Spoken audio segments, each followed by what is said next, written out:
దేవుడు మన పక్షమునుండగా మనకు విరోధి ఎవడు?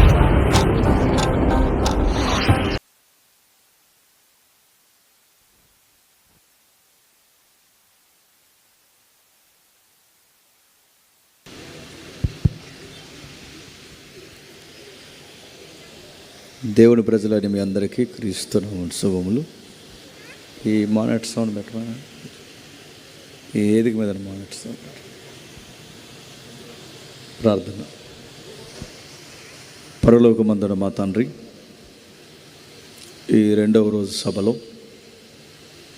తండ్రి మా ద్వారా కూడా మీ విలువైన సంగతులు అందించండి తండ్రి. ప్రజలకు అవసరమైన తండ్రి ఆధ్యాత్మిక సంగతులు తండ్రి మాట్లాడుకోవడానికి తండ్రి ధన్యత ఇవ్వండి.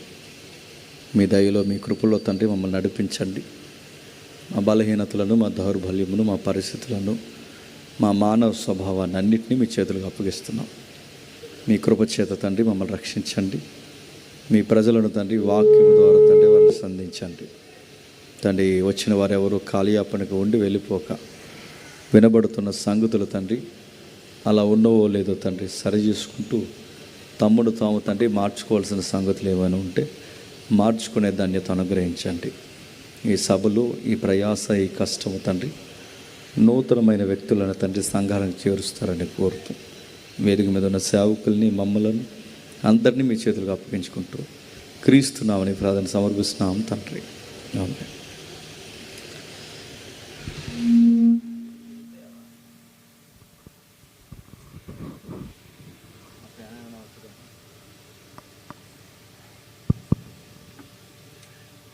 త్వరగా కొన్ని విలువైన సంగతులు విందాం. నా వాయిస్ అందరికి క్లియర్గా ఉందా? అందరికీ క్లియర్గా వినబడుతుందా? సరే. ఇటీవల కాలంలో ఎక్కువ ప్రాంతాల్లో బోధిస్తున్న సంగతులే మీకు కూడా నేను బోధించాలనుకుంటున్నాను. నిర్గమాకాండము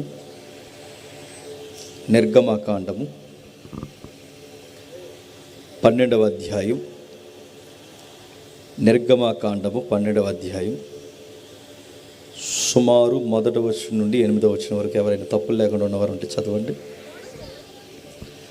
మోసే అహరోనులు ఐగుప్తి దేశంలో ఉండగా యెహోవా వారితో ఎలాగూ సెలవిచ్చెను, ఈ నెల మీకు మొదటిది, ఇది సంవత్సరానికి మొదటి నెల. మీరు ఇశ్రాయేలీల సర్వ సమాజముతో ఈ నెల దశమి నాడు వారు తమ తమ కుటుంబముల లెక్క చొప్పున ఒక్కొక్కరు గొర్రె పిల్లనైనను, తమ్ముడు ఏం కాదు తమ్ముడు, ఏం కాదు, తగ్గించు, ట్రిబుల్ తగ్గించు, పెంచుకు తగ్గించు, ట్రిబుల్ తగ్గించు, ఏగో తగ్గించు, చదవమ్మా. మేకపిల్లనైనను ప్రతి ఇంటికి ఒక గొర్రె పిల్లనైనను ఒక మేకపిల్లనైనను తీసుకొనవలెను. ఆ పిల్లను తినుటకు ఒక కుటుంబము చాలకపోయిన వాడును వాని పొరుగువాడును తమ లెక్క చొప్పున దాన్ని తీసుకొనవలెను. ఆ గొర్రె పిల్లను భుజించుటకు ప్రతి వాని భోజనపు పరిమితిని బట్టి వారిని లెక్కింపవలను. నిర్దోషమైన ఏడాది గొర్రె పిల్లను తీసుకొనవలను. గొర్రెల్లో నుండైనను మేకల్లో నుండైనను దానిని తీసుకొని వచ్చును. ఈ నెల 14వ దినం వరకు దాన్ని ఉంచుకొనవలను. తరువాత ఇశ్రాయేలు సమాజపు వారందరూ తమ తమ కూటముల సాయంకాలమందు దాన్ని చంపి దాని రక్తము కొంచెము తీసి దానిని తిని ఎండ్ల ద్వారబంధపు 2 నిలువు కమ్ముల మీదను పై కమ్ము మీదను చల్లి ఆ రాత్రి వారు అగ్ని చేత కాల్చబడిన ఆ మాంసమును పొంగని రొట్టెలను తినవలను. చేదు కూరలతో దాన్ని తినవలను. ఆగుతాం. అందరి దగ్గర బైబిల్ ఉందా? చదివిన వచనాల వెనకాల దేవుని యొక్క విచిత్రమైన చరిత్రను నమోదు చేశాడు. ఎన్నిసార్లు చదువుకున్న వచనాల్లో ఏముందలే అనుకోకండి, తెలియాల్సిన విషయాలు చాలా ఉన్నాయి. ఒక విచిత్రమైన సందర్భాన్ని అక్కడ నమోదు చేశాడు. ఆ సందర్భాన్ని మనం అర్థం చేసుకోవాలంటే ఖచ్చితంగా దాని నేపథ్యాలు తెలియాలి. ఇదే కాదు, ఏ వాక్యం మనం చదువుకున్నా ఆ వాక్యం వెనకాల దాని చరిత్ర, వ్యక్తులు, వారి పరిస్థితులు ఇవేమి పరిగణలోకి తీసుకోకుండా ఆ వాక్యాన్ని మనం చదివితే ఆ వాక్యం మనకి ఎప్పటికీ అర్థం కాదు. అందుకే మన వాక్యాన్ని ఎలా అర్థం చేసుకోవాలి? పరిస్థితుల్లోంచి అర్థం చేసుకోవాలి. ఏం జరుగుతుంది అక్కడ? పరిస్థితులు ఏదో జరుగుతుంది, దాన్ని థియలాజికల్గా ఆ అధ్యాయానికి ఒక పేరు పెడతారు. ఆ పేరు ఏంటంటే, అక్కడ ఒక సందర్భం ఉంది, పాస్ అవర్ అంటారు. అందుకే ఆ పాస్ అవర్ అన్న పేరునే తెలుగులో నిర్గమము అన్నారు. నిర్గమము అంటే దాటిపోవుట. ఈ దాటిపోయే కార్యక్రమం ఎక్కువ ఉంది కనుకే మరణదూత దాటిపోవడం, ఎర్ర సముద్రాన్ని దాటిపోవడం, ఐగుప్తిని దాటిపోవడం, ఫరో రథాలను దాటిపోవడం, ఈ దాటిపోయే ఈ సందర్భాలు ఎక్కువ కనుకే ఆ పుస్తకానికి పెట్టిన పేరు నిర్గమాకాండం. ఈ నిర్గమాకాండంలో 12వ అధ్యాయం ఎందుకు చదవాలండి అంటే, ఎక్కడ లేని అడావుడు పెరిగిపోయింది ఈ మధ్య. మీరు చూశారు లేదు? ఒరే తమ్ముడు, నీలేం వదిలేల. ఒక్కో స్పీకర్కి ఒక రోగం ఉంటుంది. నా రోగం ఏంటంటే డిస్టర్బెన్స్ ఉంటే చెప్పలేను, సౌండ్ బాగోపోయింది చెప్పలేను. సరే, కొంచెం జాగ్రత్తగా వినండి. ఇటీవల కాలంలో ఎక్కడ లేని భయం ఉంది. ఆ భయం ఏంటంటే, యుగాంతం జరిగిపోతుందన్న భయం ఎక్కువైపోయి. అందుకే కొన్ని థీరీస్ తెర మీదకి వచ్చాయి, మీరు చూసారా? కొన్ని స్పేస్ ఏజెన్సీ నుంచి కొన్ని స్టేట్మెంట్లు ఏమైనా వస్తున్నాయంటే, అది ఎక్కడి నుంచో పెద్ద రాయి వస్తుంది, ఆ రాయి ఈ భూలోకాన్ని గుద్దేస్తుంది, గుద్దేసిన తర్వాత ఈ భూమండలం నాశనం అయిపోతుంది. దాన్ని ఆస్ట్రాయిడ్ అంటారు. మరికొంతమంది ఏమంటున్నారంటే, లేదు లేదు, సముద్రంలోంచి పెద్ద పాము వస్తుంది అన్నారు. ఆ పాము పేరు మనకు తెలుసు, లివియథాన్. దానికి ఏమని మళ్ళీ ముడి పెడుతున్నారంటే, ఆ యోబు గ్రంథం 41వ అధ్యాయం చూపిస్తున్నారు. మరికొంతమంది ఏమో లివియథాన్ వల్ల ప్రపంచం నాశనం అయిపోతుందని మరికొంతమంది అంటారు. మరికొంతమంది ఏమంటున్నారంటే, అది ఏమీ కాదు, ఆస్ట్రాయిడ్ వచ్చి గుద్దేయడం వలన ఈ ప్రపంచం నాశనం అయిపోతుందని మరికొంతమంది అంటున్నారు. మరికొంతమంది ఏమన్నారంటే, అదేం కాదండి, ఇంక ఓజోన్ కన్నం పడిపోయిందండి, ఇంక కన్నం పెద్దదైపోతుందండి, ఆ ఓజోన్ పొర తిరిగిపోయిన తర్వాత ఇంక మొత్తానికి ఈ భూమండలం నాశనం అయిపోద్ది అంటున్నారు. ఓజోన్ అంటే ఏంటి అంటే ఇంకంతే సంగతులు. ఇంకా ఓజోన్ అంటే మనకు తెలుసు. ఓజోన్ తమ్ముడు కొంచెం సౌండ్ ఏమైనా సరి చేయగలవా? కొంచెం బాగా ట్రిబుల్ తగ్గించవా? కొంచెం తగ్గించి సౌండ్ మొత్తం కొంచెం తగ్గించు. ఓజోన్ అంటే ఏంటంటే, ఆ ఓజోన్ పొర అంటే ఏంటంటే, తల్లి గర్భంలో బిడ్డ ఎదుగుతున్నప్పుడు చుట్టూ ఒక లేయర్ ఉంటుంది చూసారా, ఒక పొర, ఒక బెలూన్. అలాగే ఈ భూమండలానికి కూడా ఒక బెలూన్లా ఉంటుంది. ఆ బెలూన్నే ఓజోన్ పొర అంటారు. ఆ పొర ఉంది కనుకే ఈ సూర్యకిరణాలు లోపలికి రాకుండా మనం బతకగలుగుతున్నాం. అంటే అతి నీలలోహిత కిరణాలని కొన్ని కిరణాలు ఉంటాయి, అవి చాలా ప్రమాదం, రోగాలు వస్తాయి అన్నమాట. వాటన్నిటిని వడపోసేసే పొరే ఈ ఓజోన్ పొర అంటారు. రెండవది, స్పేస్ నుంచి అనేకమైన దాడులు మన మీద, అంటే ఈ ఆస్ట్రాయిల్ కానీ కొన్ని భయంకరమైన ధూళి మేఘాలు కానీ మన వరకు రాకుండా దారిలోనే అవన్నీ ఆవిరిగా మారిపోవడానికి మనల్ని కాపాడుతున్నది ఏంటంటే ఓజోన్ పొర. అలాంటి కాపాడే పొరకే కన్నబెట్టాం మనం. ఏమైంది? మనం వదిలే ఫ్యాక్టరీ గాలులు కానీ, కలుషితమైన వాయువులు కానీ, దీనివలన ఆ ఓజోన్కి కన్నం పడింది. ఇప్పుడు దీన్ని బట్టి ఏమంటున్నారంటే, ఓజోన్ పొర కన్నం పడింది కనుక రేపొద్దున్న ప్రపంచం అంతమైపోయే ప్రపంచం ప్రమాదం ఉంది అన్నారు. ఒకరేమో ఆస్ట్రాయిడ్ అంటున్నారు, మరొకరేమో లేదు సముద్రం నుంచి పెద్ద పాము వస్తుంది అంటున్నాడు. ఇక మరికొంతమంది ఏమన్నారంటే, ఇక భయంకరంగా ఆ మంచు పర్వతాలు కరిగిపోతున్నాయి, నీటి మట్టం పెరుగుతుంది. నీటి మట్టం పెరిగితే మన దగ్గర ఏమని చెప్పిన బంగాళాఖాతం ఉంది, ఆ బంగాళాఖాతం ముందుకు వస్తే మునిగిపోయేది ఏంటి చెప్పండి, కోనసీమే మునిగిపోతుంది ముందు. అంటే ఇలాంటి భయాలు. అందుకే చూడండి, ఎక్కడెక్కడ విచిత్రమైన స్టేట్మెంట్లు. అంటే ఈ వర్షపాతం పడకపోయినా ఈ భయంకరమైన ఈ మంచు పర్వతాలు కరిగిపోతే నీటి అద్దడి పెరిగిపోద్ది. 70% నీరుంది, 30% భూమి ఉంది కనుక మళ్ళీ ఆ పర్సంటేజ్ పెరిగితే నేల మునిగిపోయే ప్రమాదం ఉందని ఈ ప్రమాదాలు చెప్తున్నారు. ఇన్ని ప్రమాదాలు ఇలా మోగుతున్నప్పుడు సరిగ్గా ఇంకా టెన్షన్ పెట్టేయడానికి ఒక సైంటిస్ట్ లెటర్ దొరికింది. ఆ సైంటిస్ట్ ఎవరంటే సర్ ఐజాక్ న్యూటన్ గారు. ఎవరు?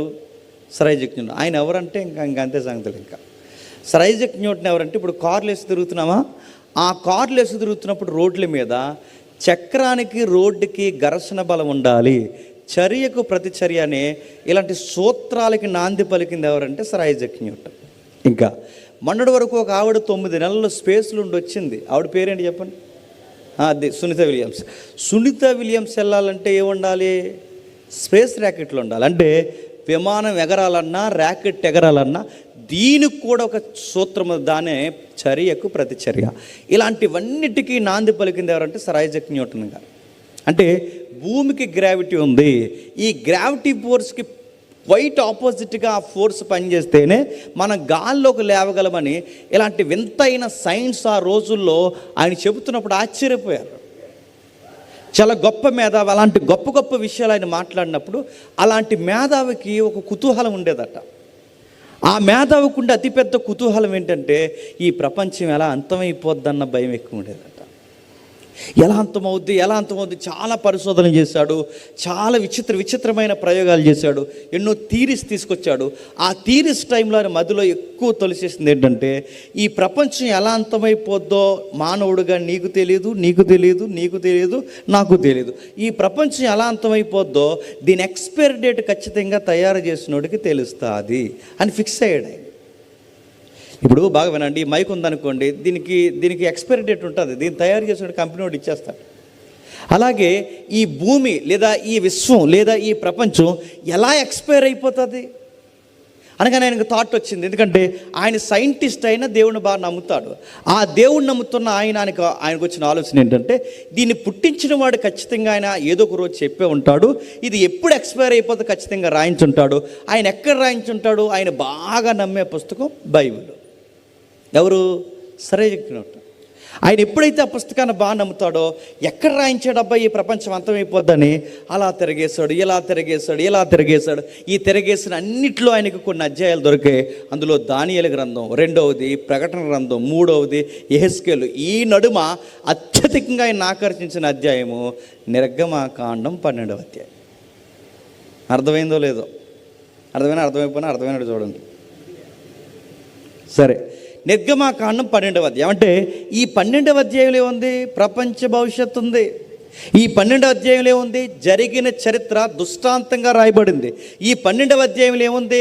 రాబోతున్న సంగతులు ఎలా రాబోతున్నాయో ముంగుర్తుగా రాయించిన సంగతులు ఉన్నాయి. అంటే ఈ 12వ అధ్యాయంలో అన్ని గొప్ప సంగతులు రాయించాడంటే అవును, రాయించాడు. అలాంటి సంగతులు ఇందులో ఏం దాక్కున్నాయంటే చెప్తున్నాడు చూడండి. ఆ 12వ అధ్యాయంలో మోషే అహరోన్లు ఐగుప్తి దేశంలో ఉండగా అన్నాడు. మళ్ళీ ప్రశ్న, ఐగుప్తి దేశంలో ఉండగా ఏంటి? ఐగుప్తి దేశంలో ఉండగా అన్నాడంటే వీళ్ళు ఉండకూడదా? వీళ్ళు ఉండకూడదు. ఎందుకంటే వీళ్ళకి వాగ్దాన భూభాగం ఏంటి? కానాను భూభాగం.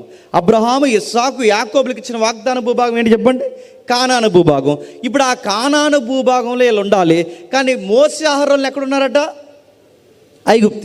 ఐగుప్తిలో పని ఏంటి? కొంచెం చరిత్ర ఉంది. ఐగుప్తిలో పని ఏంటంటే, అబ్రహాం గారు తెలుసుగా, తెలియాలి. ఆయన కూడా తెలియకపోతే రేపు తూర్పు అయిపోతుంది, ఇంకంతే. అబ్రహాం గారికి దేవుడు ఒక వాగ్దానం చేశాడుగా. అబ్రహాం గారికి దేవుడు ఒక వాగ్దానం చేస్తే ఆ వాగ్దానం ప్రకారం పుట్టిన వాగ్దాన పుత్రుడు ఇస్సాకు. ఆ ఇస్సాకుకి బాగానండి, ఆ ఇస్సాకు పుట్టే మళ్ళీ ఇస్సాకుకి వాగ్దానం చేస్తే ట్విన్స్ పుట్టారు. ఆ ట్విన్స్లో మళ్ళీ ఒక అబ్బాయిని పక్కకి తీశాడు. ఆ అబ్బాయి పేరు యాకోబు. ఆ యాకోబుని పక్క తీస్తే యాకోబు గారు అటు ఇటు లవ్ స్టోరీలు అవి ఇవి ఎక్సెట్రా అంటే దేవుడు తుంటెమి కిరగొట్టాడు ఒక రోజు, తెలుసు కదా. ఆ తుంటెమి కిరగొట్టి నిలబెట్టిన తర్వాత పేరు మార్చాడు. ఆ పేరు ఈ రోజు నుంచి నీ పేరు యాకోబు కాదు, ఈ రోజు నుంచి నీ పేరు ఇశ్రాయేలు. ఆ ఇశ్రాయేలుకి 11 మంది 12 మంది కొడుకులు పుట్టారు. ఆ 12 మంది కొడుకులు పుడితే ఈ పేరుని బట్టి ఆ 12 మంది కొడుకులను ఏమన్నారంటే ఇశ్రాయేలీలు అన్నారు. ఈ 11 మంది కొడుకులు బాగా వినండి. ఈ 11 మంది కొడుకులు 12వ వాడిని చూసి ఏడిసేవారు. ఎవరిని చూసి ఏడిసేవారు? యోసేపు అని ఒక అబ్బాయి ఉన్నాడు. ఆ అబ్బాయిని చూసి ఎందుకు ఏడుస్తారు? ఆ అబ్బాయి ఏం చేస్తాడంటే, కుదురుండడు. ఆ అబ్బాయి కొన్ని కళ్ళు వస్తాయి. ఆ వచ్చాయి, మనసులో దాచుకోడు. ఎవరికి చెప్పకూడదో అలాగే చెప్తాడు. అందుకే ఆయన ఒక డ్రీమ్ బాయ్ అంటారు. డ్రీమ్స్ ఎక్కువ వస్తాయి అన్నమాట. ఆ కళ్ళు వచ్చి ఆయన ఏం చేస్తాడంటే ఆ కళ చెప్తాడు. ఎవరికి చెప్పకూడదు వాళ్ళకి చెప్తాడు. ఏమని చెప్తా అన్నయ్యరే నాకు కళ వచ్చింది అన్నాడు. ఏంట్రా కళ అని అడిగారు. కళ ఏంటంటే 11 నక్షత్రాలు కలిసి ఒక నక్షత్రానికి సాష్టాంగ పడుతున్నట్టు కళ వచ్చిందిరా అనగానే పైనుంచి కింద చూశారు. మాకు అర్థమైంది కళ ఏంటో అన్నారు. మళ్ళీ నెక్స్ట్ టైం కళ వచ్చింది. ఆ కళ ఏంటంటే ఇప్పుడు 11 నక్షత్రాలే కదరా, సూర్య చంద్ర నక్షత్రాలు కూడా ఆ ఒక్క నక్షత్రానికి సాష్టాంగ పడుతున్నట్టు కళ వచ్చిందిరా అనగానే రే నీకు అన్నీ ఎలాంటి కళ్ళు వద్దేడురా అన్నారు. ఎందుకంటే వాళ్ళ కళ ఏంటో చెప్పిన వెంటనే కంటెంట్ ఏంటో చెప్పండి అర్థమైపోతుంది. అంటే ఆ ఒక్క నక్షత్రాన్ని నీవు, ఆ 11 నక్షత్రాలు మేము, ఆ ఒక్క నక్షత్రాన్ని నీవు, ఆ సూర్యచంద్ర నక్షత్రాలు కూడా అమ్మా నాన్న అంటే మేము అందరం కలిసి నీకు సాష్టాంగ పడతామంటున్నారా, అన్నీ ఎలాంటి కళ్ళు వస్తాయి నీకు అన్నారు. అంటే రేపు పొద్దున మేము ఊడిగం చేస్తాం, నువ్వు కళ్ళలు కట్టున్నావు. ఈ డ్రీమ్స్ ఏంట్రా నీకు? ఇలాంటి డ్రీమ్స్ వస్తున్నప్పుడు సరిగ్గా అలాంటి కళలు కంటున్న టైంలో వాళ్ళ నాన్నగారికి ఆ అబ్బాయి అంటే చాలా ఇష్టం. ఏ అబ్బాయి అంటే యోసేపు గారు. అంటే ఎందుకు? ఆయనకు లవ్వు, ఆ లవ్కి పుట్టిన ఆయన ఎవరు? యోసేపు గారు. ఎందుకంటే మరి ఆయనకు ఆవిడ ఉంది కదా రాహేలమ్మ, ఆ రాహేలమ్మకు పుట్టాడు ఆయన.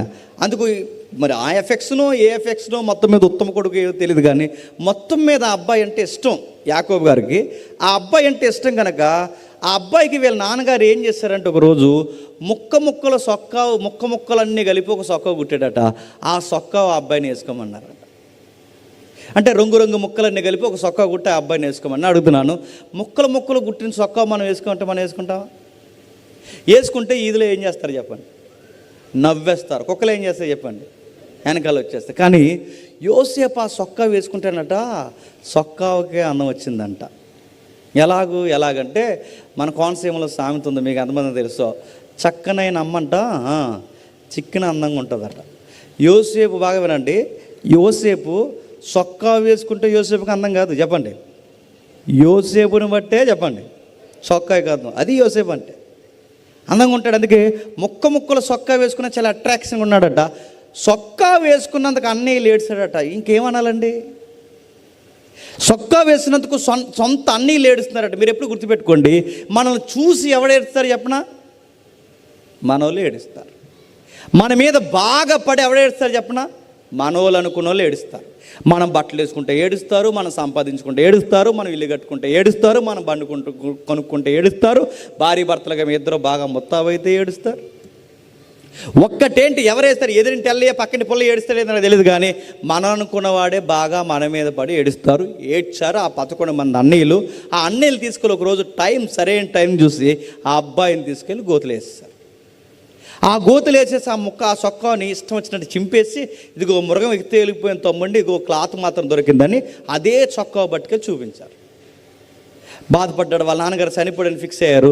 దేవుడు మనకు తెలుసు, గోతులేసిన అబ్బాయిని తీసుకెళ్ళి దేవుడు ఒక ఆఫీసర్ ఇంట్లో పడేశాడు. ఆఫీసర్ ఇంట్లో ఏం జరిగిందో మనకు తెలుసు, ఆ డీటెయిల్స్ అని మనకు అనవసరం. ఎందుకంటే అక్కడ ఒక ప్రాబ్లమెటిక్ విషయం జరిగింది. ఒక ఆవిడ ఆయన్ని ఇరిగించకూడని విషయాలు ఇరిగించేసింది.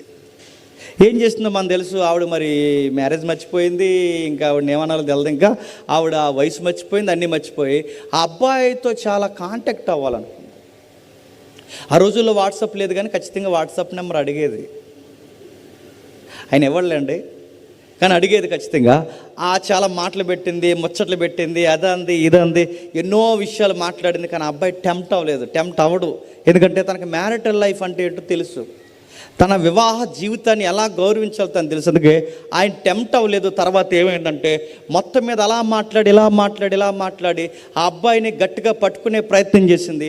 అక్కడి నుంచి ఆ అబ్బాయి పరారైపోయాడు. ఆ పరారైపోతే ఈ విషయం ఎక్కడైతే బయట చెప్పేస్తాడేమో అని ఆ అబ్బాయి మీద రివర్స్ స్టోరీ అల్లేసి చెప్పేసింది. అంతే.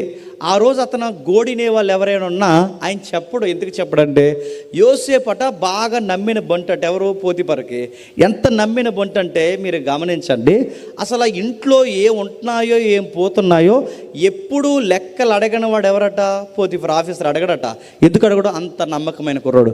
అంత నమ్మకమైన కుర్రోడిని అంత నమ్మాడంటే, బాగా వినండి, అంత నమ్మకమైన కుర్రోడిని అంత నమ్మాడంటే, సార్ నా తప్పు కాదు సార్, మీ వైఫే నన్ను చాలా ప్రాబ్లమెటిక్గా క్రియేట్ చేసింది, అసలు విషయం ఇది సార్ అని స్టోరీ చెప్తే ఎంతో కొంత ఆఫీసర్ నమ్ముతాడా నమ్మడా? 100% నమ్మకపోయినా కనీసం 70% నమ్ముతాడా నమ్మడా?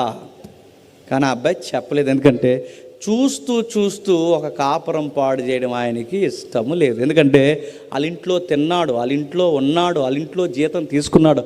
ఆ రుణం బహుశా అబ్బాయి గుర్తుండి ఉంటుంది.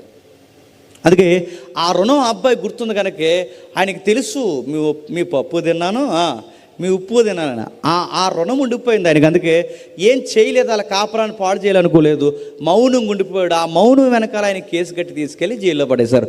ఈ జైల్లో పడేసిన తర్వాత మీరు జాగ్రత్తగా వినండి, ఆ జైల్లో పడేసిన తర్వాత ఆయనకి డ్రీమ్స్ రావడం తగ్గిపోయాయి, పక్కోళ్ళకి డ్రీమ్స్ వస్తున్నాయి. ఆయనకి కళలు రావడం తగ్గిపోయే, పక్కోళ్ళకి కళలు వస్తున్నాయి. ఆ పక్కోళ్ళకి కళలు వచ్చేటి ఇద్దరు కళలు వచ్చాయి. ఆ కళలు వస్తే ఆ కళల్లో టెన్షన్లు ఉన్నప్పుడు వాళ్ళు వచ్చారు. ఆ టెన్షన్లు ఉన్న వాళ్ళిద్దరికి కళల భావం చెప్పాడు. ఏమైనా భావం చెప్పాడంటే, నీ మెడకాయ మీద కత్తి వస్తుంది, నీ తలకాయ మీద కిరీటం వస్తుంది అని చెప్పాడు. నీ తలకాయ మీద కిరీటం వస్తుంది, నీ తల మీదకే కత్తి వస్తుంది అన్నట్టుగానే ఒకటి తలను తీసేశారు, మరొకటి తల మీద కిరీటం పెట్టారు అన్నట్టుగానే జరిగిపోయింది. ఎప్పుడైతే ఈ విషయం జరిగిపోయిందో, ఈ విషయం జరిగిన తర్వాత చేసిన మేలుని ఆ మేలు పొందుకున్నాడు మర్చిపోయాడు. ఎందుకు చెప్తున్నాను వినండి, 12వ అధ్యాయం అంటే ఏడో చూస్తున్నాం. ఎప్పుడైతే ఆ మేలు పొందుకున్నాడో ఆ మేలు పొందుకున్నవాడు మర్చిపోయాడు.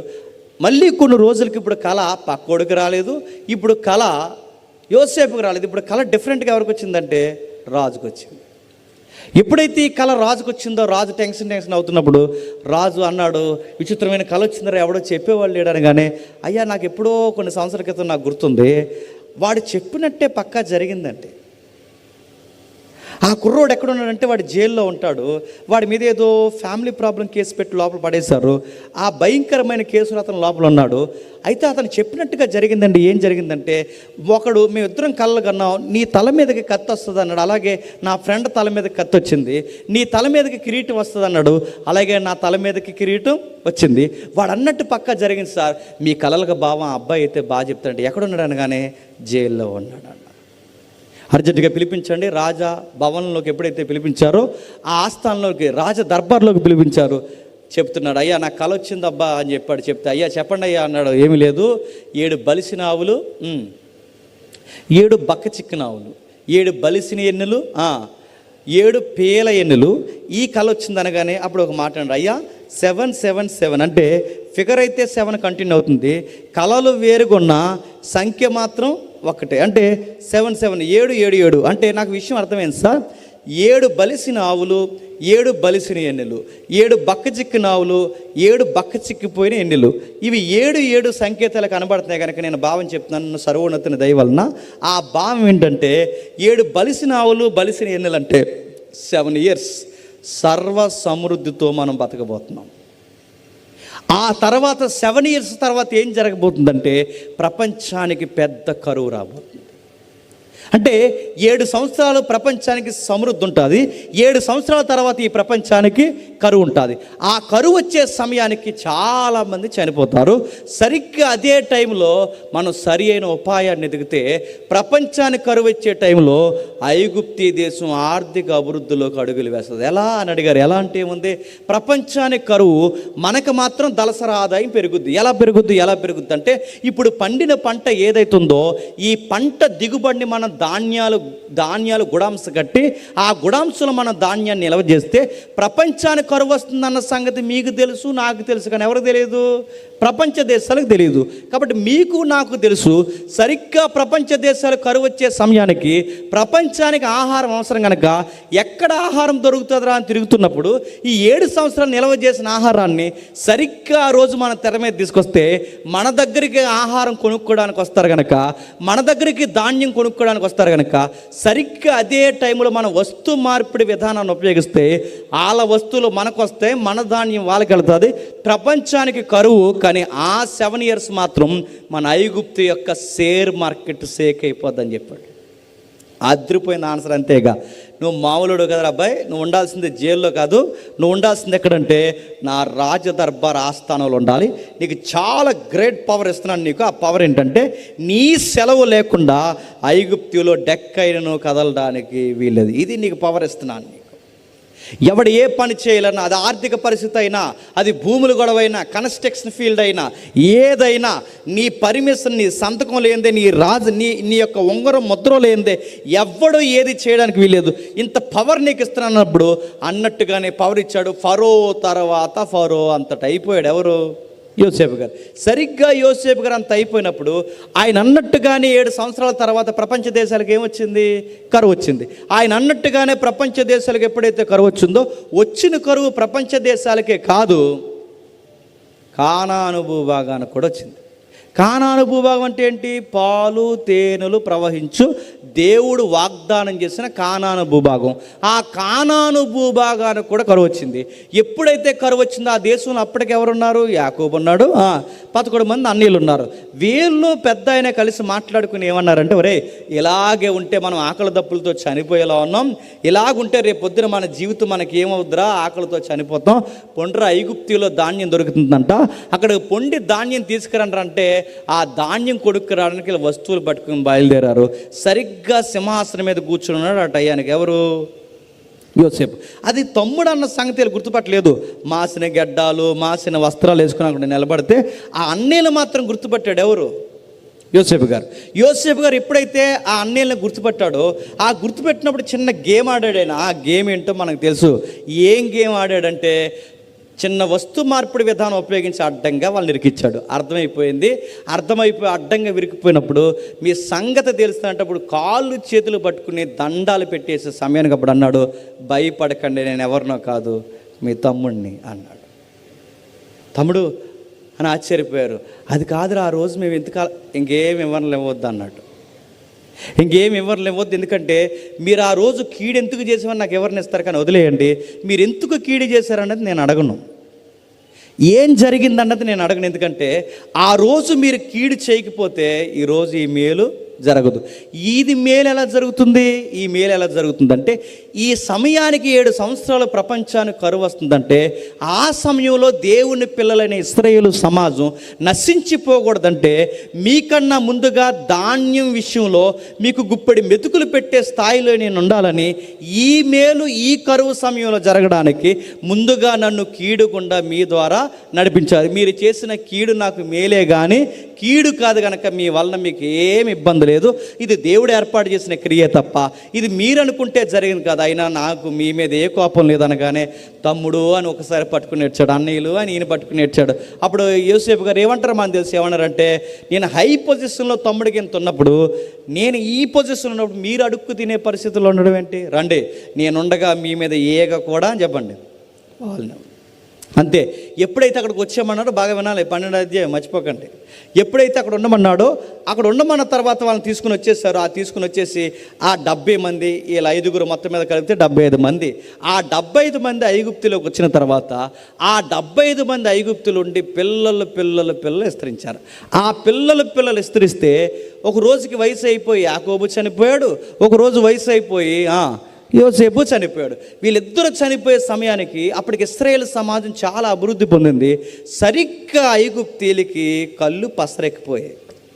ఎందుకు? ఒరే ఐగుప్తి ఎవడదరా? మందే. కానీ జనాభా ఎవరు ఎక్కువ ఉన్నారా? వాళ్ళు. ఇలాగ వదిలేస్తే రేపు పొద్దున ఐగుప్తి ఎవరిది అయిపోద్దిరా? వాళ్ళదే. రేపు పొద్దున మనం ఏమైపోతాంరా? ఊడుగం చేస్తాం. కాబట్టి మనం ఏం చేయాలరా? ఈ సంఖ్యను ఎలాగైనా అరికట్టాలి, మగ పిల్లలను చంపేయండి అన్నారు. అంతే. ఇంకా ఏం చేయాలరా? ముందు వీళ్ళకి పౌర హక్కులు తీసి పడేయండి. ఇంకా ఏం చేయాలరా? వీళ్ళకి ప్రత్యేకించి ఒక ఏరియా ఇవ్వండిరా, వీళ్ళు మన మధ్య బతకడం ఏంట్రా అన్నారు. మనం పేటలు అంటాంగా, పేటలు అలాగ వాళ్ళకి ఒక ఏరియా ఇచ్చారన్నమాట. ఎవరికి? ఇశ్రాయేలుకి. దాని పేరు గోసేన్. ఆ ప్రాంతానికి గెంటేయండి, వీళ్ళు ఇక్కడ ఉండడానికి వీల్లేదు, వీళ్ళకి మనతో పాటు సమాన హక్కులేంటి, పౌర హక్కులేంటి, వీళ్ళకి రేషన్ ఏంటి, మనం నియమిస్తే తినాలి, తీసుకెళ్ళి దూరంగా పడండి అంటే ఆ దూరంగా తీసుకెళ్ళి అక్కడ పడేస్తారు. అక్కడి నుంచి వాళ్ళు ఏం చేస్తారు? రోజు పిలిపించడం, వాళ్ళతో కూలి పనులు చేయించుకోవడం, రోజు పిలిపించడం, వాళ్ళతో కూలి పనులు చేయించుకోవడం. వీళ్ళకి పిల్లలు పుట్టిన వాళ్ళు ఊడిగం చేయాలి, ఆ పిల్లలకు పిల్లలు పుట్టిన వాళ్ళు ఊడిగం చేయాలి, ఇక ఎంతమంది పుట్టినా వాళ్ళకి వీళ్ళు ఊడుగం చేయాలి. రేపు పొద్దున్న నాకు మనవళ్ళ మనవరాలు పుట్టినా ఊడిగించేయడానికే తప్ప ఇంకా దేనికి పనికిరారన్న సంగతి ఇశ్రాయేలు పెద్దవారు అందరికి అర్థమై గుండెలు బాదుకుని ఏడ్చారు. అయ్యా దేవా, మమ్మల్ని గుర్తు చేసుకున్నావా లేదా? అబ్రహాముకు మాట ఇచ్చిన దేవా, ఇస్సాకుకు మాట ఇచ్చిన దేవా, యాకోబుకు మాట ఇచ్చిన దేవా, దేవా మా పితరులకు మాట ఇచ్చిన దేవా, మమ్మల్ని జ్ఞాపకం చేసుకోవా, పాలు తేనెలు ప్రవహించు కానాను భూభాగాన్ని మాకు ఇస్తానన్నావే. కూడికి ఏడుస్తున్నాం, నీడకి ఏడుస్తున్నాం, గూడుకి ఏడుస్తున్నాం, పరిస్థితులకు ఏడుస్తున్నాం, భోజనానికి ఏడుస్తున్నాం, ప్రతి విషయంలో ఏడుస్తున్నాం, గుప్పెడి మెతుకులు గుప్పెడి నీడ లేక ఏడుస్తున్నాం, మమ్మల్ని జ్ఞాపకం చేసుకోవయ్యా నడిచినప్పుడు ఆ ప్రార్థనకి జవాబుగా పుట్టిన వారియర్ మోసే పుట్టాడు. ఎవరు? మోసే. ఆ మోసే గారు ఎప్పుడైతే పుట్టాడో, ఆ మోసే గారు పుట్టినప్పుడు తెలుసు మనకి ఏం జరిగిందో. మోసే గారు ఇశ్రాయేల్ పక్షాన్ని యుద్ధం చేయడానికి వచ్చి ఆ ఇశ్రాయేల్ పక్షాన్ని యుద్ధం చేస్తూ ఇశ్రాయేల్ కొట్టుకుంటారేటయా, మీరు గొడవలేంటి, మనం యూనిటీగా ఉండాలి సహోదరులు, మనం గొడవలు పెట్టుకుంటే రేపు పొద్దున బయటోడికి ఇంకా లోకవుతంగా అని అనగానే ఈ సపోర్ట్ చేయవలసిన ఇశ్రాయేల్ జాతి వంకరలు కదండి. వీళ్ళు ఏమన్నారంటే, ఏట్రా నువ్వు మాకు సాక్ష్యం చెప్తున్నావా, నువ్వు మాకు న్యాయం తీరుస్తావా, నువ్వు మాకు చక్కలు చెప్పడానికి వచ్చావా, నువ్వు మాకు చెప్పడం ఏంటయ్యా, అయినా నిన్ను ఎవడయ్యా నాయకుడిగా పెట్టింది, నేను ఒక నాయకుడవు, నువ్వు ఒక నాయకుడివి, నీ మీద మర్డర్ కేసులు ఉన్నాయని మాకు తెలదు అనుకుంటున్నావా అన్నారు. నువ్వు నిన్ను ఐగుప్తిని చంపేశాగా మాకు తెలుసు, నువ్వు ఐగుప్తిని చంపేశాను మా సంగతి తెలుసు అనగానే ఆ మాట గుండెల్లో భయం స్టార్ట్ అయింది. ఎవరికి? మోసే. అరే సపోర్ట్ చేయవలసిన వారే సపోర్ట్ చేయకుండా మనమే తిరగబడితే ఇక్కడ ఉండడం దేనికి అని బాధపడి అక్కడి నుంచి పరారైపోయారు. జాతికి వినండి, అక్కడి నుంచి పరారైపోయిన తర్వాత సరిగ్గా ఒక మిద్యాను అరణ్యానికి వచ్చాడు. ఎక్కడికి? ఒక మిద్యాను అరణ్యానికి. సరిగ్గా ఒక మిద్యాను అరణ్యానికి అక్కడికి వచ్చిన తర్వాత సరిగ్గా బావి దగ్గర 4-5 ఆడపిల్లలు కనబడుతున్నారు. ఆ 4-5 ఆడపిల్లలు ఆ గొర్రెల మందలకు నీళ్ళు పెట్టడానికి దిగుతున్నారు. సరిగ్గా అదే టైంలో వేరే గొర్రెల కాపురలో వేరే పురుషులు వచ్చి ఆ అమ్మాయిల్ని ఏడిపిస్తున్నారు. దరిద్రం ఏంటి చెప్పినా, ఈ యూటీజింగ్ గొడవలు ఆ రోజుల్లో నుంచే ఉన్నాయి. అమ్మాయిల్ని ఏడిపిస్తున్నారంటే అప్పటికి. సరిగ్గా ఆ సీన్ ఈరోజు చూశాడు. ఎవరు? మోసే గారు చూశారు. ఫాటాఫాట్ 4 ఇచ్చాడు. ఏంట్రా ఆడపిల్లలు నేర్పిస్తున్నారని గట్టిగా వార్నింగ్ ఇచ్చి గట్టిగా కొట్టేంత పని చేసేసరికి అక్కడి నుంచి వాళ్ళు పరారైపోయారు. ఆ ఫైట్ సీన్లో ఆవిడ ఒకరు ఉంది. ఆ 4గురిలో ఆవిడ లుక్ వేసింది మోసే మీద. ఆవిడ పేరు చెప్పండి. సిప్పోరా. సార్ ఏం లేదు సార్, ఇంత హెల్ప్ చేశారు, ఇంత హెల్ప్ చేసిన తర్వాత మీరు ఎలా వెళ్ళిపోతారు సార్, మా ఇంటికి కొంచెం లంచ్కి రండి అనగానే అప్పటికే తిని చాలా రోజులు అయింది. ఎవరు? మోసే గారు. అమ్మాయి పిలిచింది, హెల్ప్ చేశాను, సరే లంచ్కి అని చెప్పి వెళ్ళారు. భోజనం పెట్టారు. ముద్దెట్టిన వెంటనే ఆ ముద్ద వెనకాలే బంధం కలిపేశారు. ఆ బంధం ఏమన్నారంటే, చూడడానికి బాగున్నాడు, నాలెడ్జ్ ఉంది, చూడడానికి అట్రాక్షన్గా ఉన్నాడు, ఇక వెనక ముందు చూడకుండా బాబు మీది ఏరియా మొత్తం మీద డిస్కషన్ జరిగాక ఇక వెనక ముందు ఆలోచించకుండా ఏం మాట కూడా మాట్లాడగారు. మా అమ్మాయిని చేసుకుంటారా అని అడిగారు. ఎవరు ఆ అమ్మాయి అంటే సిప్పోరా. ఆ అమ్మాయికి ఇష్టమే, ఈ అబ్బాయికి ఇష్టమే, ఒకరికొకరికి నచ్చేశారు. కట్ చేస్తే తర్వాత విషయం కంగ్రాచులేషన్స్ చెప్పేశారు. ఆ కంగ్రాచులేషన్స్ ఏంటి చెప్పిన టకామని 2 పిల్లలు పుట్టేశారు. ఆ 2 పిల్లలు పుట్టేసి ఫ్యామిలీ సెట్ అయిపోయింది. సరిగ్గా మోసే గారు ఆ టైంలో ఏమన్నాడంటే, మామ నీకు విషయం చెప్పాలి. ఆ పెళ్ళికి ఒప్పందాలు జరుగుతున్నప్పుడు చెప్పాడు, మామ నీకు విషయం చెప్పాలి, నేనుండగా ఆడపిల్లలకు బయట కష్టపడడానికి వెళ్ళడానికి వీలు లేదు. మగపిల్లోడు నేనుండగా ఆడపిల్ల బయటికి వెళ్ళి కష్టపడడం ఏంటి? నేను చెప్తున్నాను మామ, అసలు ఆడపిల్లని ఇంట్లో ఉండమనండి, ఈ రోజు నుంచి నేను బయటికి వెళ్ళి కష్టపడతాను. ఎప్పుడు మగపిల్లకి ఆ క్వాలిటీ ఉండాలి, గుర్తుపెట్టుకోండి. మాట్లాడితే గొడవడి వెళ్ళి మీ బావులు నచ్చమ్మని అనకూడదు. వాళ్ళ బావులు నచ్చితే నిన్నెందుకు చేసుకుంటుంది? అడిగినప్పుడల్లా అని అడుగుతున్నాను, మీ బావులు 1,00,000 ఇమ్మను, మీ బావుని 10,000 ఇమ్మను అని అడుగుతున్నాను. వాళ్ళ బావి ఏమైనా రిలయన్స్ అంబానీయా? ఆడపిల్లలు డబ్బులు అడగకూడదని మళ్ళీ చెప్తున్నాను. మనం ఇవ్వాలి, మనం సంపాదించాలి, వాళ్ళు నేను ఉండాలి, వాళ్ళు ఉండాలి, మనం మగపిల్లలకి అంటే పురుష లక్షణం ఏంటి చెప్పినా మనం సంపాదించాలి, వాళ్ళ ఇంట్లో ఉండాలి. చాలామంది పురుషులకి తెలియాల్సిన మరో ముఖ్యమైన విషయం చెప్పిన, అత్తా మామగారు డబ్బులు మగపిల్లలు తీసుకోకూడదు. ఇది నా సజెషన్. అది వాళ్ళు మనకు డబ్బులు ఇవ్వడం ఏంటండి సిరాక్. కానీ వాళ్ళు నాకు బండి కొంటారంటే మీకు ఎలా ఉంటుంది? నాకు సిర్ర వస్తుంది. నువ్వు నాకు బండి కొండవేంటి, నువ్వు నాకు కొనక్కరొద్దు. వాళ్ళు మనకు బండి కొని వాళ్ళు మనకు వస్తువులు కొని నడుతున్నాను సిరాక్. అవిది మీ పిల్లని ఇచ్చారుగా, మీ పిల్లని మిమ్మల్ని మరిసిపోయేలా పెంచుతాను, నువ్వు వెళ్ళిపోని చెప్పాలి. మీ పిల్లని బంగారు బొమ్మలా చూస్తాను, వెళ్ళిపోండి అని చెప్పాలి. అలా చెప్పాలి మగ పిల్లగాడికి. వాళ్ళు మనకి ఇల్లు పెట్టడం, వాళ్ళు మన కట్నాలు పెట్టడం. మోసే గారికి ఆ క్వాలిటీ ఉంది. అందుకే నేను ఇంట్లో తినేసి కూర్చొని ఎలా రకం వాళ్ళని కాదు, నేను ఇంట్లో తినేసి కూర్చునే రకం కాదు, ఏదో ఒక పని చేస్తాను. అందుకే నేను ఏం చేస్తానంటే ఈ రోజు నుంచి మీ కంపెనీని నేను రన్ చేస్తాను. ఆ కంపెనీ పేరు గొర్రెల కంపెనీ. ఏ కంపెనీ? మోసే గారి కంపెనీ ఏంటి చెప్పండి? గొర్రెల కంపెనీ. ఆ గొర్రెల కంపెనీ నేను టేకప్ చేస్తాను అన్నాడు. నిజంగా టేకప్ చేశాడు. ఆయన వచ్చిన తర్వాత టర్నోవర్ మారింది. ఆ టర్నోవర్ మారి ఆ గొర్రెల కంపెనీలో బిజీగా ఉన్న టైంలో దేవుడు దర్శనమిచ్చాడు. ఏమన్నాడు? మోసెస్ రావయ్యా, నీతో యుద్ధం చేయాల్సిన సుందర రావయ్యా అని అడిగితే మోసే రానన్నాడు. ఎందుకు రానన్నాడు? లైఫ్ బాగుంది.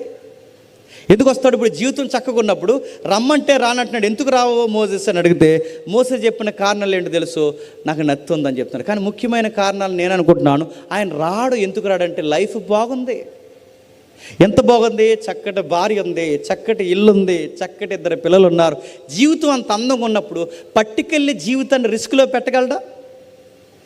అందమైన భార్య ఉంది, అందమైన పిల్లలు ఉన్నారు, అందమైన ఇల్లు ఉంది, అందమైన ఉద్యోగం, సొంత కంపెనీ, నచ్చితే వెళ్తాడు, నచ్చకపోతే మానేస్తాడు. ఇలాంటి లైఫ్ పీస్ఫుల్గా జరిగిపోతున్నప్పుడు ఇప్పుడు యుద్ధాలు చేయడానికి ఫరో ముందు రావయ్య అంటే రాగలడా?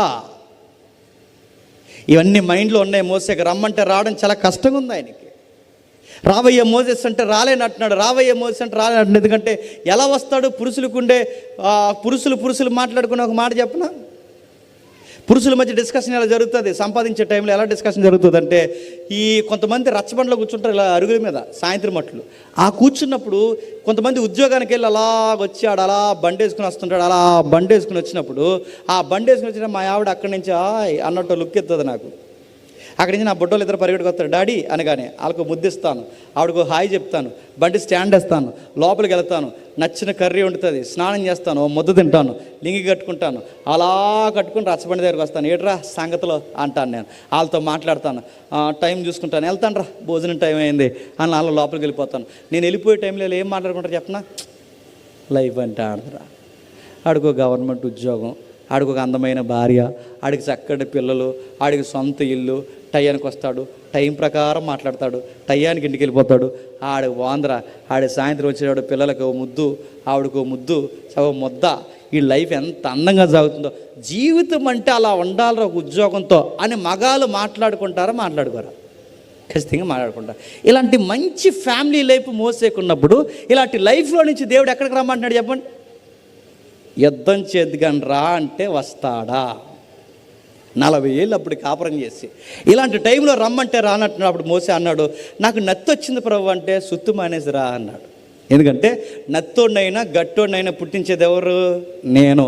ఆయన ఎందుకు చెప్తున్నాడు? నత్తి ఎందుకు వచ్చింది? ఎందుకు నత్తి వచ్చిందంటే మనకు తెలుసు, 40 ఏళ్ళు, 1 సంవత్సరం కాదు, 2 సంవత్సరాలు కాదు, 40 ఏళ్ళు ఆయనకి ఆ ఫ్లో పోయింది. గుర్తుపెట్టుకోండి. నిజంగా మోసే మాటల నేర్పడం ఉంది అపోస్తల కార్యంలో. సకల శాస్త్రాల యందు ప్రావీణ్యత కలిగిన వాడు ఉంది బైబిల్లో. మాటలు నేర్పంటే ఏ సబ్జెక్ట్ అయినా చక్కగా డీల్ చేయగలిగే నాలెడ్జ్ ఎవరికి ఉందట? మోసేకు ఉంది. సబ్జెక్ట్ తెలియడమే కాదు, ఆ సబ్జెక్ట్ ప్రజెంటేషన్ కూడా వచ్చు. ఏ వర్డ్స్ ఎక్కడ ఉపయోగించాలో అప్ అండ్ డౌన్స్ అన్నీ ఆయనకి తెలుసు. ఇంత సబ్జెక్ట్ గ్రోత్ ఉన్న ఆయనకి ఇప్పుడు నాకు మాట్లాడడం రాదని అంటున్నాడు. అంటే నిజం చెబుతున్నాడా అబద్ధం చెప్తున్నాడా? నిజం చెబుతున్నాడా అబద్ధం చెప్తున్నాడా? నిజమే చెప్తున్నాడు, అబద్ధం ఏం చెప్పట్లేదు. ఎందుకు? 40 సంవత్సరాలు ఏమీ మాట్లాడకుండా ఉంటే ఆ ఫ్లో ఏమవుతుంది చెప్పండి? పోతుంది. 40 సంవత్సరాలు గట్టిగా మాట్లాడుంటే ఏం మాట్లాడుంటే చెప్పండి? గట్టిగా మాట్లాడితే వాళ్ళ ఆవిడతో కొంచెం మాట్లాడతాడు మంచిగా, ఏరేలా. వాళ్ళ పిల్లలతో మాట్లాడితే ముద్దుగా మాట్లాడతాడు. నేను అడుగుతున్నాను, ఇంతకు మించిన డిక్షనరీ లాంగ్వేజ్ ఏముంటుందండి? వాళ్ళ దగ్గర అంత డిక్షనరీ లాంగ్వేజ్ ఏముండదు. గట్టిగా ఉదయం నుంచి సాయంత్రం వరకు మాట్లాడుకుంటా గొర్రెలతో ఏం మాట్లాడతా చెప్పండి? గొర్రెలతో గట్టిగా మాట్లాడితే ఏమాడితే ఉస్ బుస్ అన్నది తప్ప, ఆ గొర్రెలను అలాగే అన్నది తప్ప ఇంకేమన్నా ఉన్నదా? ఈ ఉస్సులు బుస్సులు 40 సంవత్సరాలని ఆవిడతో పిల్లలతో మాట్లాడి ఆ ఫ్లో ఆయనకి ఏమైంది చెప్పండి? పోయింది. మీకు కూడా చెప్తున్నాను జాతక వినండి. ఎప్పుడైనా మీరు గుర్తుపెట్టుకోండి, మనం ఎప్పుడైనా కొన్ని విషయాలు అలా జరుగుతున్న విషయాలు చెప్పడం మానేసామనుకోండి, ఆ ఫ్లో పోతుంది. ఎవరైనా టీచింగ్ ఫీల్డ్లో ఉన్నవారు కానీ, ఎవరైనా విద్యా వ్యవస్థకు వెళ్తున్న గురువులు కానీ, వాళ్ళు కొన్ని సంవత్సరాలు బోధించడం మానేశారనుకోండి, చెప్పలేరు. ఇంకా వాళ్ళు చెప్పడం చాలా కష్టమవుతుంది. మళ్ళీ టెక్స్ట్ బుక్ చేసి ప్రిపేర్ అయ్యి మళ్ళీ ఆ క్లాసులు చెప్పాలంటే వాళ్ళకి చాలా తల ప్రాణం తోక్కొస్తుంది. ఇది మీకు అర్థమైతే మోసేకు కూడా నిజంగానే నత్తి వచ్చింది. అప్పుడు దేవుడు అన్నాడు, వీళ్ళంతా మానేసి రావయ్య నేను మాట్లాడిస్తానంటే అప్పుడు మోసే అహరోల్ని కూడా తీసుకొచ్చి ఐగుప్తులు నిలబెట్టాడు. ఆ నిలబెట్టినప్పుడు జరుగుతున్న గొడవే చెప్పండి, నిర్గమాకాండం 12వ అధ్యాయం మొదలు వచ్చింది. అర్థమైందా? అర్థమవలేదా? అర్థమైనట్టే. ఏం జరుగుతుంది ఇప్పుడు చదువుతాం. మొదటి అధ్యాయం మొదలు వచ్చింది చూడండి. మోసే అహరోనులు ఐగుప్తీ దేశంలో ఉండగా యెహోవా వారితో ఎలాగూ సెలవిచ్చెను, నెలలో ఈ నెల మీకు మొదటిది, ఈ సంవత్సరము మొదటి నెల ఏదో చెబుతున్నాడు విషయం అంటే మోసే ద్వారా ఇశ్రాయేలుకి ఏదో చెప్తున్నాడు. ఏం చెప్పాలి? మోసే ఇశ్రాయేలుకి ఒక విషయం చెప్పు, ఈ నెల మొదటి రోజు మొదలుకొని 14వ రోజుకి ఒక కార్యక్రమం చేయాలయ్యా. ఏం చేయాలి ప్రభువా? ఒక గొర్రె పిల్లని తేవాలి, లేదా ఒక మేక పిల్లని తెచ్చుకోవాలి. తెచ్చుకుని ఏం చేయాలి ప్రభువా? ఆ ఏడాది నిర్దోషమైన గొర్రె పిల్లని కానీ మేక పిల్లని కానీ 14వ రోజు సాయంకాలం మందు దాన్ని బలేయాలి. బలేయడమే కాదు, ఆ కుటుంబం అంతా కలిసి కూర్చొని ఆ గొర్రె పిల్ల మాంసాన్ని తినాలి.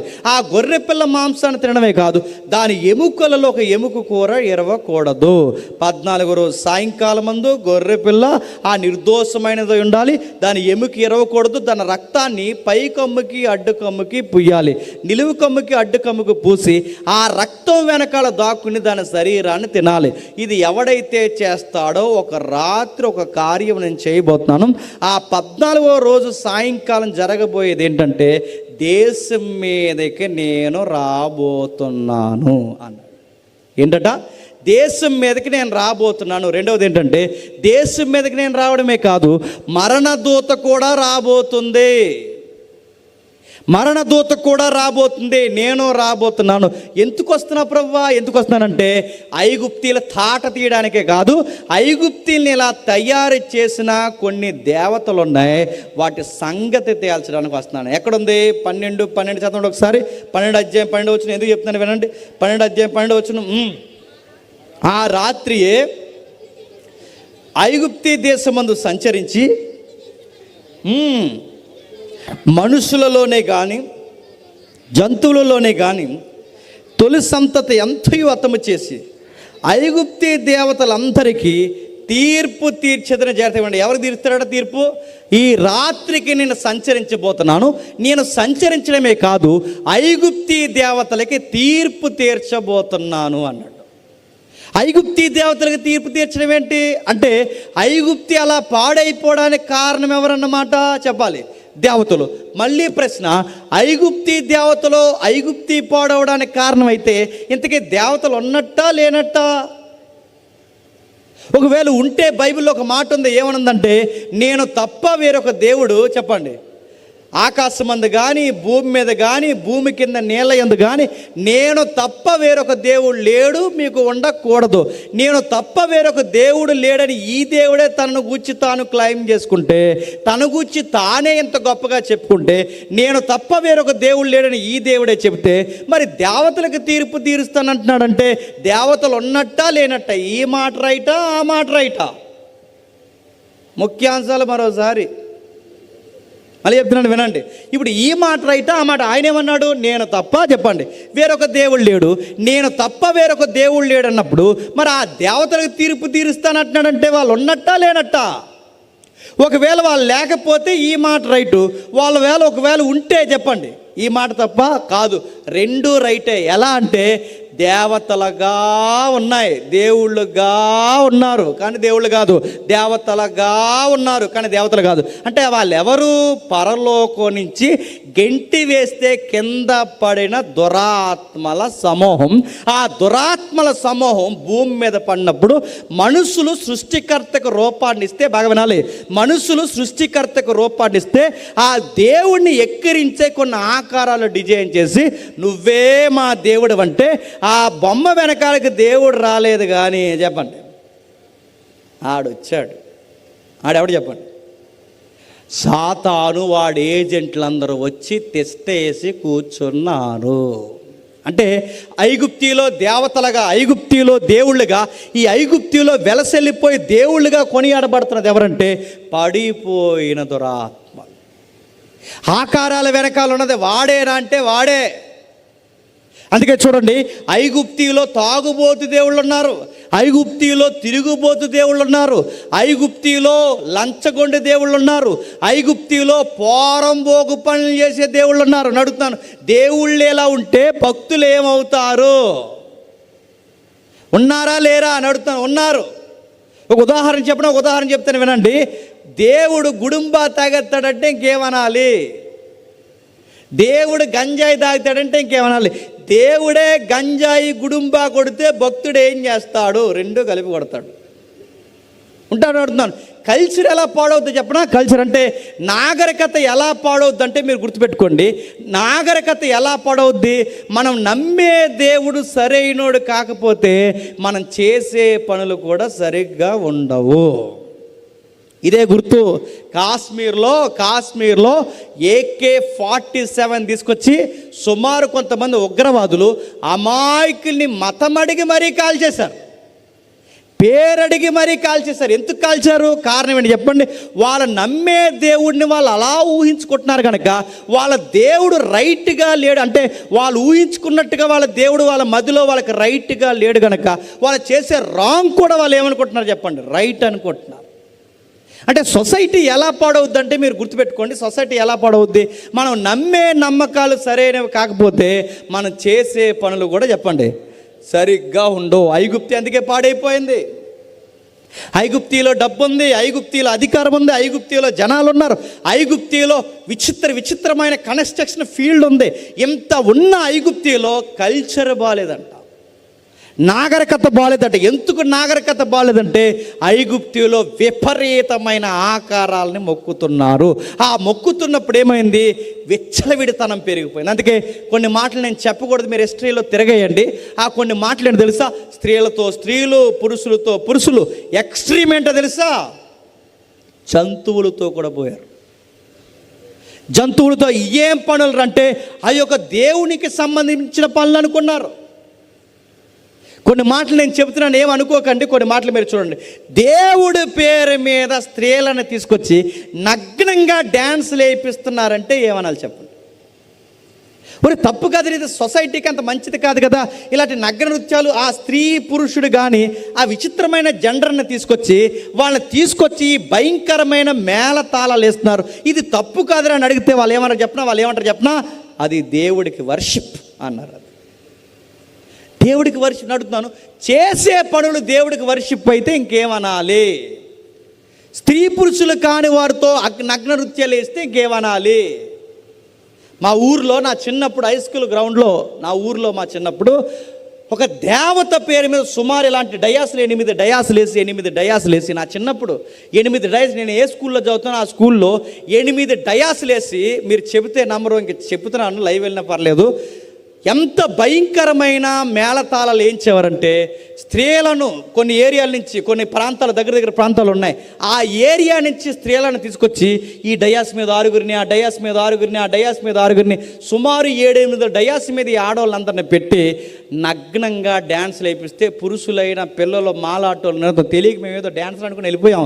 ఆ చూస్తే నగ్నంగా డ్యాన్సులు వేయిస్తున్నారు. ఏంటి ఈ పనులని చెబితే అదంతా దేవతకి ఆరాధన. నేను అడుగుతున్నాను, ఇలాంటి పనులన్నీ జరుగుతున్నాయి. ఇలాంటివి జరుగుతున్నప్పుడు సొసైటీలో దేవుడు ఏం చేస్తాడు చెప్పండి? ఈ కల్చర్ ఎగిరిపోవాలంటే ఈ ఆరాధనలు అందుకుంటున్న ముందు ఈ దేవతల సంగతి తేల్చాలనుకున్నాడు. అందుకే రాత్రే సంచరిస్తున్నాను. ఇది ఫరోతో యుద్ధం కాదు, ఇది ఐగుప్తీయులతో యుద్ధం కాదు. యెహోవా అన్నాడు, ఇది డైరెక్ట్గా డివోషనల్ వార్. ఆ డివోషనల్ వార్ ఎవరితో అంటే ఆ దేవతల మీద నా యుద్ధం. ముందు వీళ్ళని నరికి పడేస్తే ఆ తర్వాత వీళ్ళు బాగుపడతారు. వీళ్ళు బాగుపడాలనే దేవుడు ఏం చేస్తున్నాడు తెలుసా? ఐగుప్తి దేవతల మీద దిగుతున్నాడు. ఏం చేస్తున్నాడు చూడండి. ఆ రాత్రి నేను ఐగుప్తి దేశమందు సంచరించి ఐగుప్తి దేశంలోని మనుషుల్లోనే కానీ జంతువుల్లోనే కానీ తొలిసంతత అంతయు హతము చేసి ఐగుప్తి దేవతలందరికీ చెప్పండి తీర్పు తీరుస్తాను. జంతువుల్లో కానీ మనుషుల్లో కానీ అందరినీ హతం చేస్తాను. ఎందుకు హతం చేస్తావు? ఆ మనుషుల్ని, ఐగుప్తీల్ని లేదా జంతువుల్ని ఎందుకు హతం చేస్తావంటే వాటిని మొక్కుతున్నవారు వాటి వంటి వారే గనక వాళ్ళ సంగతి కూడా తేల్చేస్తా అన్నాడు. మీరే కంగారు అయిపోకండి, నేను చేత చూడండి. అంటే ఈ చెబుతున్న సందర్భం ఎందుకు చెబుతున్నాడు అంటే, ఇలా చెబుతున్నప్పుడు ఏం చెప్తున్నాడు దేవుడు అంటే, ఇశ్రాయేలు కూడా అదే పని చేస్తున్నారు. అంటే ఇశ్రాయేలు కూడా ఈ మొక్కుతున్నారు. ఇశ్రాయేలు ఎంత భయం లేని వాళ్ళంటే ఇటు యెహోవాకి మొక్కుతున్నారు, అటు ఐగుప్తి దేవతలకు మొక్కుతున్నారు. మనలాగే మనం కూడా చూడండి, యేసు ప్రభువునే మొక్కుతాం, పండగలో చేస్తాం, క్రిస్మస్ చేస్తాం, చెప్పండి, సంక్రాంతి చేస్తాం, గొబ్బెమ్మలు ఎడతాం. ఇంకా చెప్పండి, సిగ్గులు ఎక్కడ మా ఊర్లో భోగిమంటకు ప్రార్థన చేశారు. ఇంకేమన్నా చెప్పండి. ఇంకా ఇన్ని చేస్తారంటే చేస్తారు. ఎందుకు చేయనడుతున్నాను?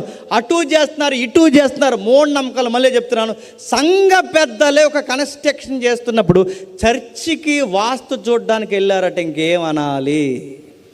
అవి బయట వాళ్ళు నమ్ముతారంటే అది వాళ్ళకి చెల్లును, అది వాళ్ళకే వాళ్ళ నమ్మకాలు కుదురును. నువ్వు ఈ దేవుడిని నమ్మినప్పుడు ఈ దేవుడితోనే ఉండు. అటు ఇటు అడిగి ఎందుకు వేస్తున్నావు? ఇశ్రాయేల్ కూడా ఎలాగా చేశారంటే, ఇశ్రాయేల్ ఏం చేస్తున్నారు? ఇటు యెహోవాని మొక్కుతున్నారు, చెప్పండి, అటు అన్య దేవతలు మొక్కుతున్నారు. మొక్కి ఏం చేస్తున్నారో దేవుడు చెప్పాడు. చూడండి ఒక్కసారి యెహెజ్కేలు గ్రంథం రండి. యెహెజ్కేలు 20వ అధ్యాయం, యెహెజ్కేలు గ్రంథం 20వ అధ్యాయం మొదటి వచనం నుండి. యెహెజ్కేలు గ్రంథం 20వ అధ్యాయం మొదటి వచనం నుండి. 7వ సంవత్సరం 5వ నెల ఇశ్రాయేల్ పెద్దలలో కొందరు యెహోవా యొద్ద విచారణ చేయుటకే కూర్చుండగా యెహోవా వాక్కు నాకు ప్రత్యక్షమై ఎలాగూ సెలవిచ్చెను, నరపుత్రుడా, నీవు ఇశ్రాయేలు పెద్దలతో ఇట్లనుము, ప్రభువగు యెహోవా సెలవిచ్చినదేమనగా,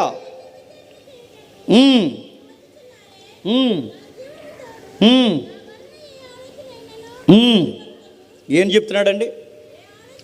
జరుగుతున్న సందర్భం ఏంటో తెలిసి ఇశ్రాయేల్ పెద్దలందరూ వచ్చారట. అయ్యా, ఇశ్రాయేల్కి ఇక్కడ న్యాయం తీర్చవా, ఇశ్రాయేల్కి మేలు జరిగించవా? ఎందుకంటే అప్పటికి ఇశ్రాయేల్ దేశం మీద ఏం జరుగుతున్నాయి? దండయాత్రలు జరుగుతున్నాయి. అప్పటికి దండయాత్రలు బబులోను సామ్రాజ్యం దండయాత్ర చేసింది, మాదీయ పారసికులు దండయాత్ర చేశారు, యెహెజ్కేలు కాలానికి గ్రీకుల పరంపర కూడా స్టార్ట్ అయిపోతుంది.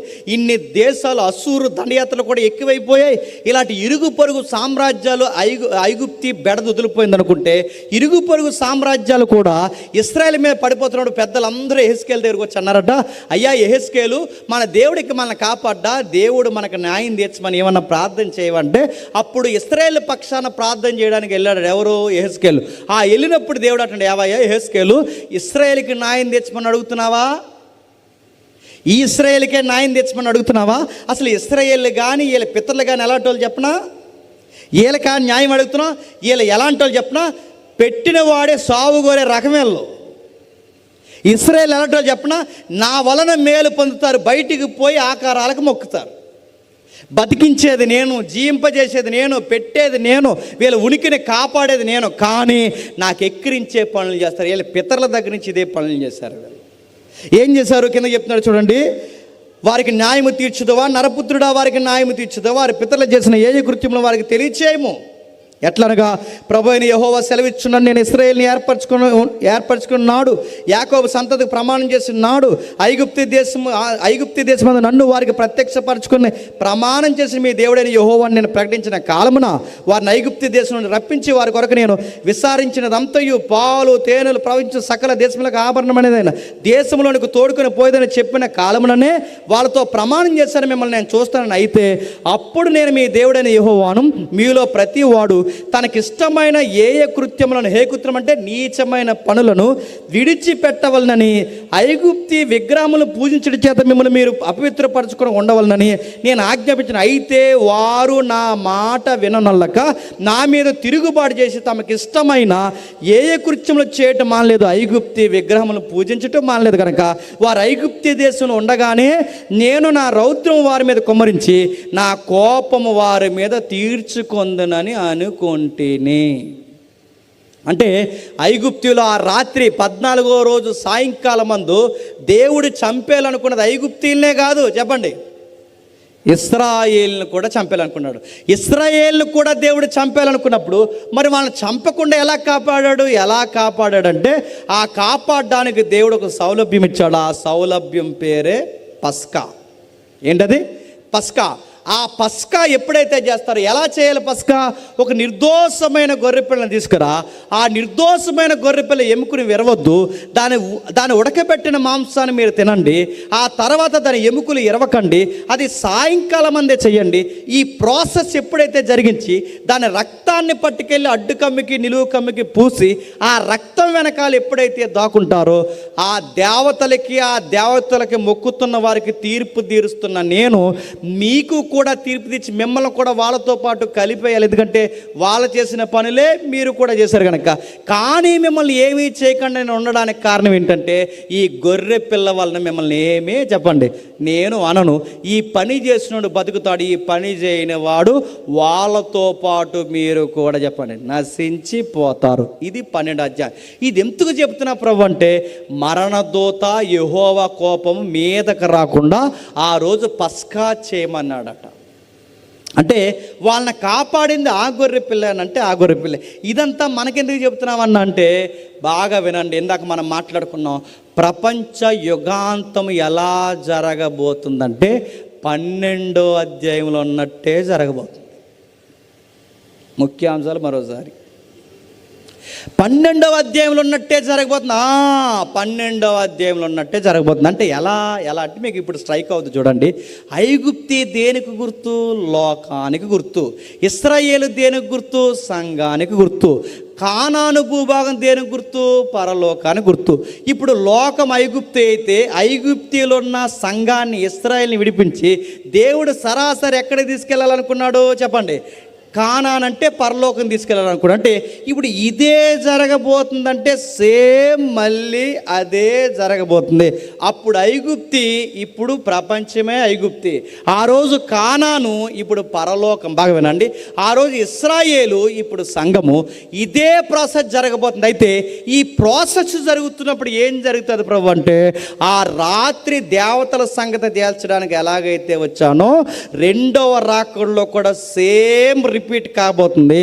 మళ్ళీ పతనమైపోయిన దురాత్మలతో యుద్ధం చేయడానికి రాబోతున్నాను. ఆ రాబోతున్న టైంలో వీటికి ఎవడెవడైతే మొక్కాడో వాళ్ళ సంగతి కూడా తెలుస్తాను. మీరు అనుకోవచ్చు మేము మొక్కుతలేని ఎందుకు మాట బేసిక్గా మొక్కుతున్నా మొక్కట్లేదు. ఎంత సిగ్గులేరులు అంటే పాస్టర్ గారితో ప్రార్థన చేయించుకుంటాం, వేపనాయంతో ముహూర్తం పోతావు, త్వరలోనే పోతావు. పాస్టర్ గారితో ప్రార్థన చేస్తాం, వేపనాయంతో ముహూర్తం పెట్టిస్తాం, పాస్టర్ గారిని పిలిపిస్తాం. ఆ పాస్టర్ గారు వచ్చేలోపు పొంగించాల్సినవన్నీ పొంగించేస్తాం. కొంతమందిని అడుగుతున్నాను, కొంతమంది ఉన్నారు దైవజనులు అన్నారు. మరి ఇంక ఏ జనులు అన్నారు నాకు అర్థమవుదు. వాళ్ళు ఏం చేస్తారు చెప్పిన చర్చ్ కూడా వాస్తు చూసి కట్టారంట. అన్నం పెట్టాలనిపిస్తుందండి వాళ్ళని చూసి నాకు. నోడుతుంది ఇంకేమనేది చెప్పండి. ఇలాంటివన్నీ అంటే ఇటు క్రైస్తవులు అనాలా, ఇటు అన్యులు అనాలా, వీళ్ళని క్రైస్తవులు అనాలా? నన్ను అడిగితే ఇక్కడ చెక్ చేస్తే చాలామంది మెడలకి మొలలకి లైసెన్స్ బిల్లులు ఉంటాయి. చెప్పండి ఏంటాయి? తాయితులు. నోడుతుంది ఈ పూర్తిగా దేవుడిని నమ్ముతున్నారా లేదా దెయ్యాలు నమ్ముతున్నారా? దేవుడిని నమ్మితే పూర్తిగా ఇటు ఉండండి, లేదా వాటిని నమ్మితే అటు ఇటు కాకుండా ఉన్నందుకే ఇశ్రాయేలు తాట తీస్తానన్నాడు. ఇప్పుడు క్రైస్తవులు కూడా అటు ఇటు కాకుండా ఉన్నారు. ఈ లెక్కని న్యూటన్ గమనించడండి, గుర్తుపెట్టుకోండి. అంటే ప్రపంచం ఎలా అంతమవబోతుంది? ఐగుప్తిలో జరిగిన చరిత్రే. అందుకే పాత నిబంధన దేవుడు ఏమంటాడో తెలుసా? అది దుష్టాంతం. యుగాంతమందున్న మనకి బుద్ధి కలగడానికి ముందుగా ఏం జరిగిందో చూపించాడు. ఆ జరిగిందే మళ్ళీ జరగబోతుంది. అంటే ప్రసంగి గ్రంథంలో ఉందిగా, ముందు జరిగిందే చెప్పండి మళ్ళీ జరగబోతుంది. అంటే ఇప్పుడు దేవతలు ఆ రోజు ఐగుప్తిని నడిపించాయి, ఇప్పుడు అవే దురాత్మలు చెప్పండి ప్రపంచాన్ని నడిపిస్తున్నాయి. ఎలా నడిపిస్తున్నాయి? గలతీ పత్రిక ఒకసారి చూడండి. గలతీ పత్రిక 1వ అధ్యాయం 4వ వచనం. గలతీ పత్రిక 1వ అధ్యాయం 4వ వచనం ముగిద్దాం. నా పితరుల, గలతీ పత్రిక 1వ అధ్యాయం 4వ వచనం. మన తండ్రి అయిన దేవుని చిత్త ప్రకారము ప్రస్తుత దుష్టకాలము నుండి విమోచింపవలనని మన పాపముల నిమిత్తము. ఇప్పుడు చెప్పండి, దేవుడు చెప్తున్నాడు ఏ కాలం అంట చెప్పండి? దుష్టకాలం. కాలము దుష్టమైంది, సమాజం దుష్ట సమాజమైంది. కాలము సమాజము దుష్ట సమాజం అయిందంటే ఈ సమాజాన్ని పరిపాలిస్తున్నోడు పేరేంటి చెప్పండి? దుష్టుడు. వాడు పరిపాలిస్తున్నాడు కనుక మీరు చూడండి, ఒక మొబైల్లో మంచి విషయాలు ఉన్నాయా? ఒక నెట్వర్క్ మంచికి ఉపయోగపడుతుందా? ఒక టీవీలో మంచి చూసే కార్యక్రమాలు ఉన్నాయా? డబల్ మీనింగ్ డైలాగులు వేసే ప్రోగ్రాలకి రూల్స్ అండ్ రెగ్యులేషన్ లేకుండా నడుస్తున్నాయి. మీరు చూడండి, పనికి మాలిన ప్రోగ్రాలు, డబల్ మీనింగ్ డైలాగులు నడుతున్నాను. టీవీ ఒక్కటి ఉపయోగపడే మంచి ప్రోగ్రాం చూపించండి. సీరియళ్ళు, చెత్త చెదారం, సినిమాలు, ప్రోగ్రాలు, కామెడీలు. టీవీ సెక్టార్ బాగాలేదు, మొబైల్ సెక్టార్ బాగాలేదు, సమాజంలో బాగాలేదు, విద్యా వ్యవస్థలో బాగాలేదు, ఉద్యోగ వ్యవస్థలో ఎక్కడ మీరు చూడండి, ఎక్కడ చూసినా దుష్ట కార్యాలు పెరిగిపోయాయా లేదా? పెరిగిపోయాయి. ఈ దుష్ట కార్యాలు ఎక్కడో 10% మాత్రం ఉంది. అది ఉద్యోగ శాఖ అయినా, విద్యా శాఖ అయినా, ఎక్కడైనా 90% ఏమని చెప్పండి? దుష్టక్రియలు ఎక్కువైపోయాయి. ఇన్ని దుష్టక్రియలు ఎక్కువైపోయి అంటే దీన్ని అంతటినీ ఆపరేట్ చేస్తున్నవాడు ఎవడు చెప్పండి? దుష్టుడు. ఐగుప్తిని ఎవడైతే చెడగొట్టాడో చెప్పండి, ఇప్పుడు మొత్తం ఐగుప్తిలా మార్చినోడి పేరు ఆడే. వాడి పేరు అపవాది, వాడి పేరు నరహంతకుడు, వాడి పేరు సాతాను, వాడి పేరు అబద్ధికుడు, వాడి భయంకరుడు. వాడు ఏం చేస్తాడు చెప్పిన? దైవ సమాజాన్ని పాడు చేయడమే వాడి ఉనికి. ఆ రోజు ఇశ్రాయేల్ని పాడు చేశాడు, ఆ రోజు ఐగుప్తుల్ని పాడు చేశాడు, ఈరోజు అన్యుల్ని పాడు చేస్తున్నాడు. చెప్పండి, క్రైస్తవులను కూడా కలిపేస్తున్నాడు. దేవుడు రెండవ రాకళ్ళు ఎందుకు రాబోతున్నాడు? ఐగుప్తిలో ఎలాగైతే సంచరించడానికి వచ్చాడో రెండవ రాకల్లో కూడా సంచరించడానికి రాబోతున్నాడు. ఆ రోజు మీరు గమనించండి, ఇంటికి ఒక శవం లెగిసింది. ఆ రోజు ఐగుప్తిలో ఇంటికి ఒక శవం. ఇప్పుడు ఇంటికి ఒక శవం కాదు, చెప్పండి, గొట్టల శవాలు ఏర్పడతాయట, పీనుగులు ఎక్కువైపోతాయట, గెద్దలు తిరుగుతాయట, పంచభూతాలు మిక్కటమైన యాండ్రంతో అయిపోతాయి.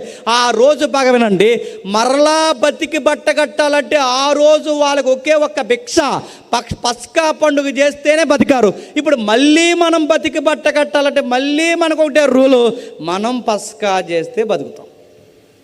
మీరు కంగారు అయిపోకండి, నేను ఎక్కడి నుంచి వచ్చానండి. పస్కా చేయమంటున్నాడు అనుకోండి, పస్కా మరి చెప్తున్నాను, మీకు అర్థం చూడండి. పస్కా చేయడం ఏంటి? ఆ అధ్యాయం చదవండి, మీరు జస్ట్ నోట్ చేయండి. నేను చెబుతున్న పదాలు అక్కడ ఉన్నాయి లేదో మీరు గుర్తించండి. ఆ 3వ వచనంలో ఒక మాట్లాడాడు చూడండి. ఆ 3వ వచనంలో ప్రతి ఇంటికి ఒక గొర్రె పిల్ల కానీ మేక పిల్ల కానీ ఉండాలన్నాడు. 6వ వచనంకి వచ్చేసరికి, 2వ వచనంకి వచ్చేసరికి నిర్దోషమైన ఏడాది గొర్రె పిల్ల 6వ వచనంలో అన్నాడు. 7వ వచనంకి వచ్చేసరికి ఆ నిర్దోషమైన ఏడాది గొర్రె పిల్ల 14వ రోజు సాయంకాలం అని చంపేయాలన్నాడు. తర్వాత కిందకంటే 46వ వచనంలో దాని ఎముకల్లో ఒక ఎముకైనా ఇరవకూడదన్నాడు. 13వ వచనంలో రక్తము దాన్ని తీసి నిలువు కమ్మికి అడ్డు కమ్మికి ఇప్పియాలన్నాడు. ఇదే ప్యాటర్న్ మనం ఫాలో అవ్వాలి, కాకపోతే కొంచెం మోడిఫికేషన్ చేయబడింది. ఎలా ప్రభు అంటే, ఇప్పుడు బాగా వినండి, ఏడాది నిర్దోషమైన గొర్రెపిల్ల అంటే, ఇప్పుడు నిర్దోషమైన గొర్రెపిల్ల నిజంగా గొర్రెపిల్ల తెమ్మని కాదు, నిజంగా మేకపిల్ల తెమ్మని కాదు, వీటన్నిటికన్నా శ్రేష్టమైనది ఒకటి ఉంది. ఆయన పేరు నజరుడైన యేసుక్రీస్తు. ఎలా అంటే పిలాతు ఉన్నాడుగా, పిలాతు పలుమార్లు యేసుక్రీస్తు వారిని గురించి పిలాతు గారి ఏ రోజు గారు అన్న మాటని చెప్పండి, ఈయన యందు ఏ దోషం లేదు, ఈయన నిర్దోషి, ఈయన యందు చెప్పండి ఏ దోషం లేదు, నిర్దోషమైన గొర్రెపిల్లని తీసుకోవాలన్నాడు. ప్రభు అయిన యేసుక్రీస్తు వారు లోక పాపమును మోసుకొని పోవు చెప్పండి దేవుని గొర్రెపిల్ల.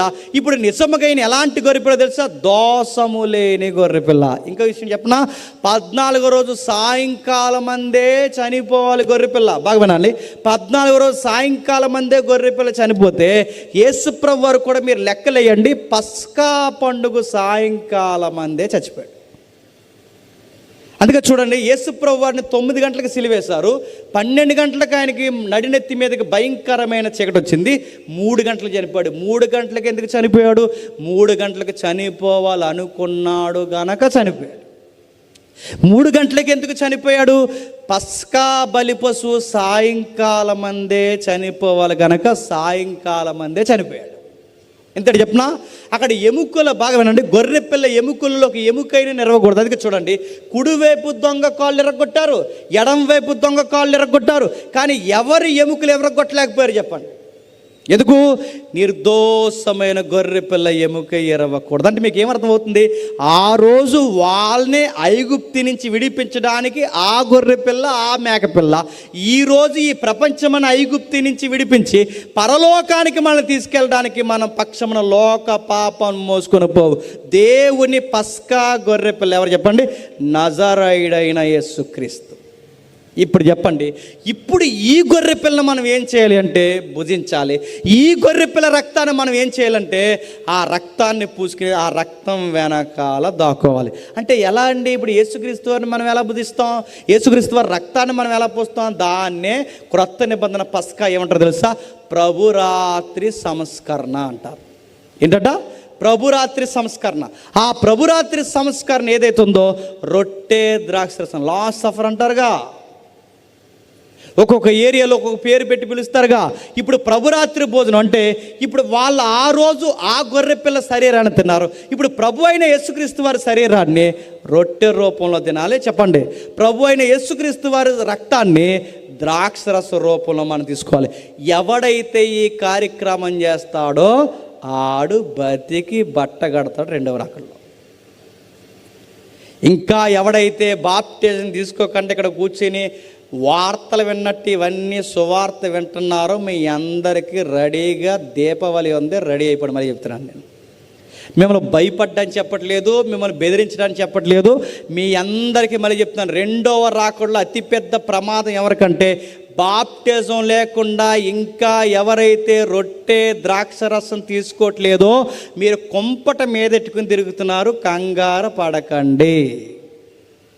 రెండవ రాకడలో ఎవరు బతుకుతారంటే కుటుంబ సమేతంగా రొట్టెలో ఎవడైతే చేతులు ఉంచుతారో, నాకు చదివాంగా, కుటుంబ సమేతంగా ఎవడైతే గొర్రె పిల్ల శరీరాన్ని తింటారో వాళ్ళే బతుకుతారు. మేము బాప్టిజం తీసుకున్నామండి, మా పిల్లలకి ఇంకా రక్షణ లేదంటే రెడీగా ఉండండి, దేవుడు వాళ్ళకి బడితి పూజ రెడీ చేస్తాడు. రెండవ రాకడలో బతకడానికి కారణం ఏంటంటే ఇదే. ఎందుకు ఇలా ఉండకపోతే చనిపోతారంటే ఖచ్చితంగా చనిపోతారు. ఎందుకంటే ఆ రోజు ఆ మూఢనమ్మకాలు ఉన్నందుకు ఎగిరిపోయారు. ఈరోజు కూడా సొసైటీ ఇదే మూఢనమ్మకాల్లో ఉందా లేదా చెప్పండి? ఉందే. ఈ దేవుడిని ఈయన కార్యాన్ని చూడకపోతే ఖచ్చితంగా ఈ మూఢనమ్మకాల్లో కొనసాగుతారంటే కొనసాగుతారు. నేను ముగిస్తున్నాను, చివరి ఒక ఎగ్జాంపుల్ చెప్తాను, జాగ్రత్తగా వినండి. డాక్టర్లు చదువుకుంటున్న వారు కూడా నరబలులు నమ్ముతున్నారంటే మీరు నమ్మగలరా? రాజకీయ నాయకులు కూడా వాళ్ళ పార్టీలు గెలవాలని కొన్ని భయంకరమైన బలులు వేస్తారంటే మీరు నమ్మగలరా? దేశాన్ని పరిపాలించే అగ్రనేతలు కూడా భయంకరమైన మూఢనమ్మకాలు నమ్ముతున్నారు, రక్తం ఒలికించడానికి అడుగులు వేస్తున్నారంటే మీరు నమ్మగలరా?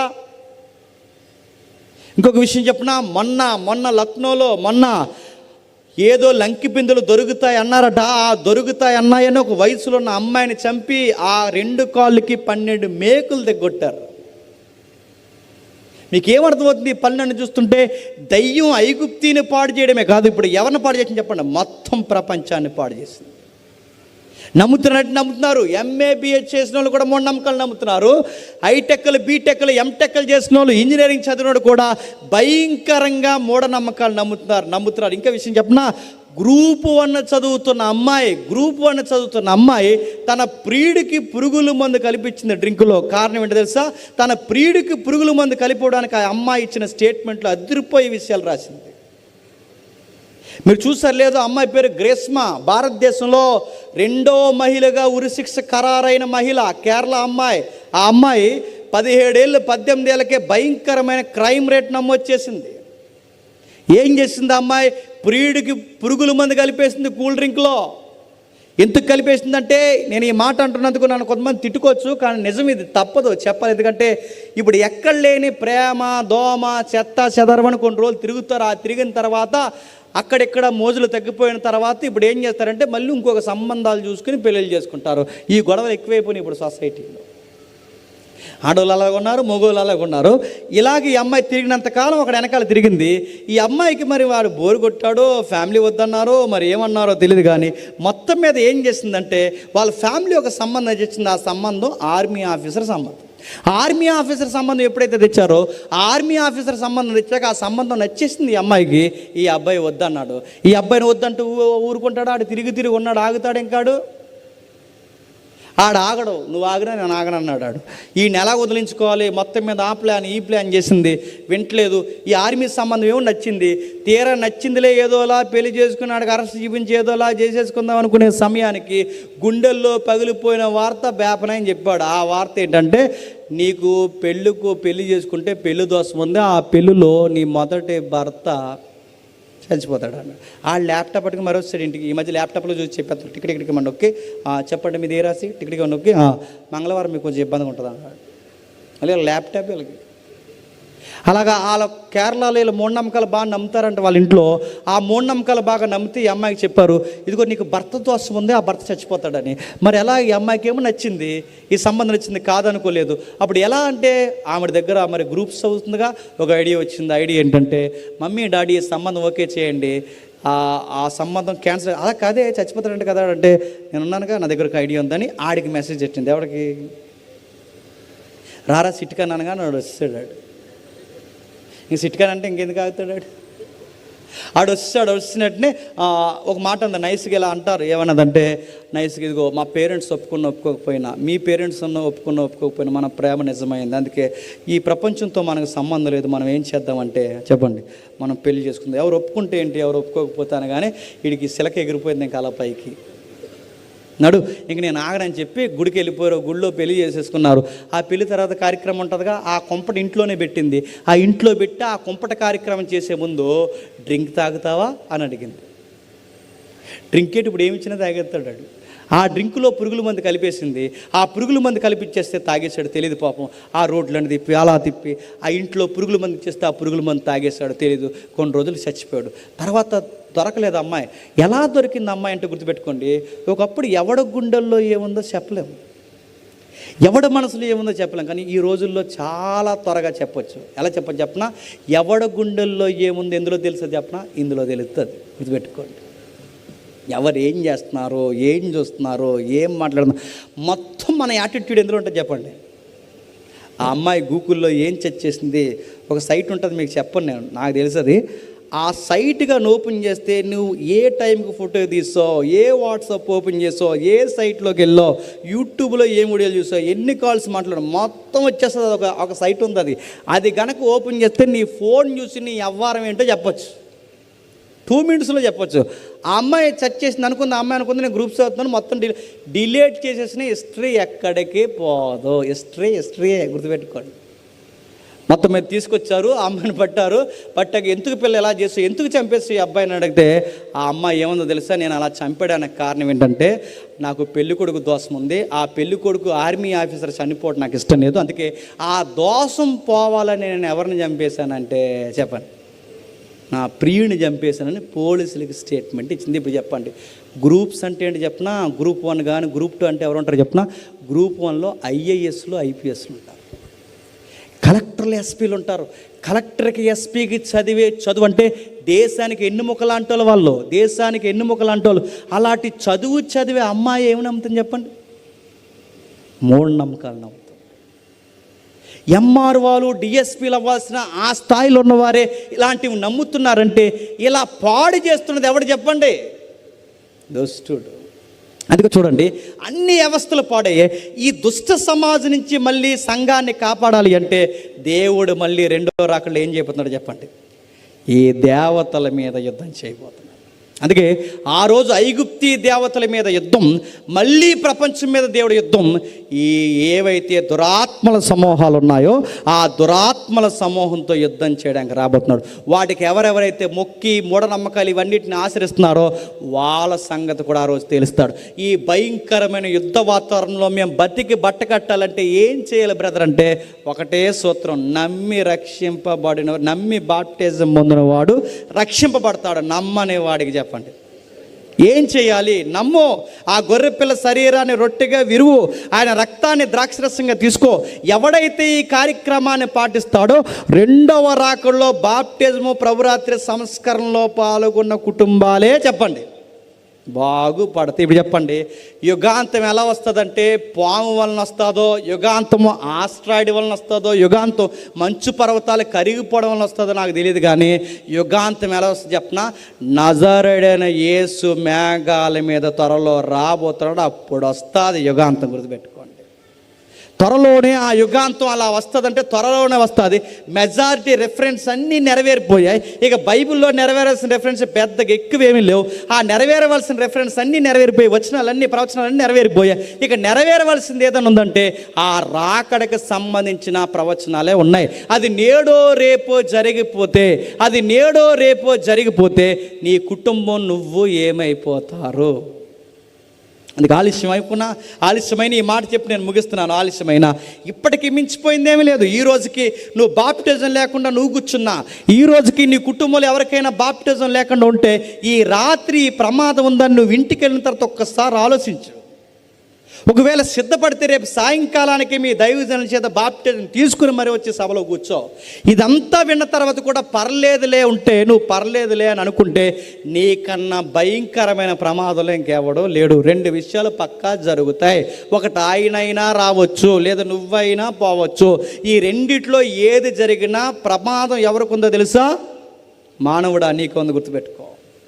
ప్రభు అయిన యేసుక్రీస్తు వారు ఎందుకు నిర్గమాకాండంలో ఆ సంగతులు రాయించాడంటే మునుపు జరిగిందే మళ్ళీ జరగబోతుంది. తన పిల్లలకి చెప్పకుండా ఏది చేయడండి దేవుడు, చెప్పే చేస్తాడు. ఎక్కడ చెప్పపరవు అంటే ఈ ప్రపంచ యుగాంతం ఎలా ఉంటుందంటే వాళ్ళ సముద్రాల వైపు, మెట్టల వైపు, గుట్టల వైపు, రాళ్ళ వైపు చూస్తున్నారు. కానీ దేవుడు ఏమన్నాడు తెలుసా? నిర్గమాకాండంలో నుంచి భవిష్యత్తుని చూడు, ఎలా జరగబోతుందో. బయటోళ్ళకి అర్థమైపోయినా సంగమా చిన్నమందా నీకు అర్థం అవ్వాలని చెప్పాడు. గుర్తుపెట్టుకోండి. ఇప్పుడు చెప్పండి, మునుపు జరిగిందే చెప్పండి, మళ్ళీ జరగబోతుంది. అక్కడ ఐగుప్తి, ఇక్కడ లోకం. అక్కడ ఇశ్రాయేల్, ఇక్కడ సంఘం.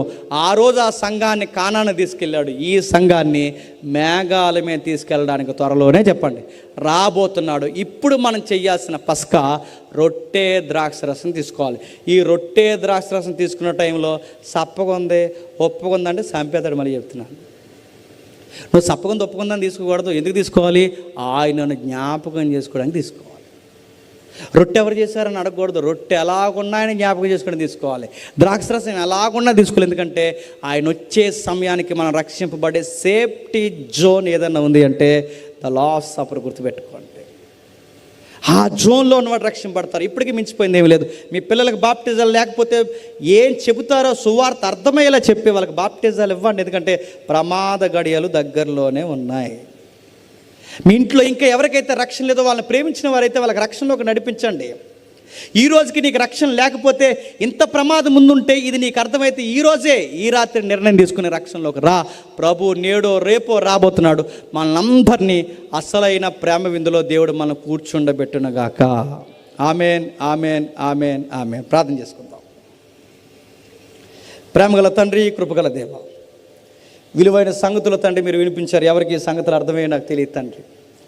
మా ప్రతికూలమైన పరిస్థితుల్లో తండ్రి మాకు అనుకూలమైన సమయాన్ని దయచేసి మాతో మాట్లాడుతున్నందుకు మీకు స్తుతులు, స్తోత్రములు. నిన్న రోజు తండ్రి తమ్ముడు ద్వారా మాట్లాడారు, ఈ రోజు తండ్రి మా ద్వారా మాట్లాడారు. రేపటి దినాన తండ్రి మరొక్కసారి విలువైన సంగతులు తండ్రి అందించండి. మా శత్రువులు ఎవరైనా నుండి మా మీద చెడ్డ మాటలు పరిగితే తండ్రి వారిని క్షమించండి. వాక్యాన్ని ప్రేమించి వచ్చిన ప్రతి తమ్ముడిని, చెల్లిని, తల్లిని, తండ్రిని అందరినీ తండ్రి మీరు ఆశీర్వదించండి. ఈ బిడ్డలందరినీ తండ్రి మీ చేతులకు అప్పగిస్తున్నాం. ఎవరికైనా తెలియని బాధలు, ఇబ్బందులు, సమస్యలు ఉంటే తీసివేయండి తండ్రి. ఈ సుమారు తండ్రి 1.5 గంటల వర్తమానంలో తండ్రి వారికి అర్థమయ్యే విషయాలు తండ్రి వారికి బోధించాను తండ్రి. ఈ రోజుకి రక్షణ లేని వారు ఉంటే తండ్రి ఎంత ప్రమాదం ఉందో వారి కుటుంబానికి వారికి తెలియచేయండి. మేము తిరిగి వెళ్తున్నాం, క్షేమంగా నడిపించండి. మాకు తండ్రి తగిన కాపుదల మీరు అనుగ్రహించండి. మాకు జ్ఞానము, ఓపిక, రక్షణ, ఉజ్జీవాన్ని అన్నింటినీ మాకు దయచేస్తారని కోరుతూ మా బిడ్డలు మీ చేతులకు అప్పగిస్తూ క్రీస్తు నామమున ఈ ప్రార్థన సమర్పిస్తున్నాం తండ్రి. Amen, amen, amen.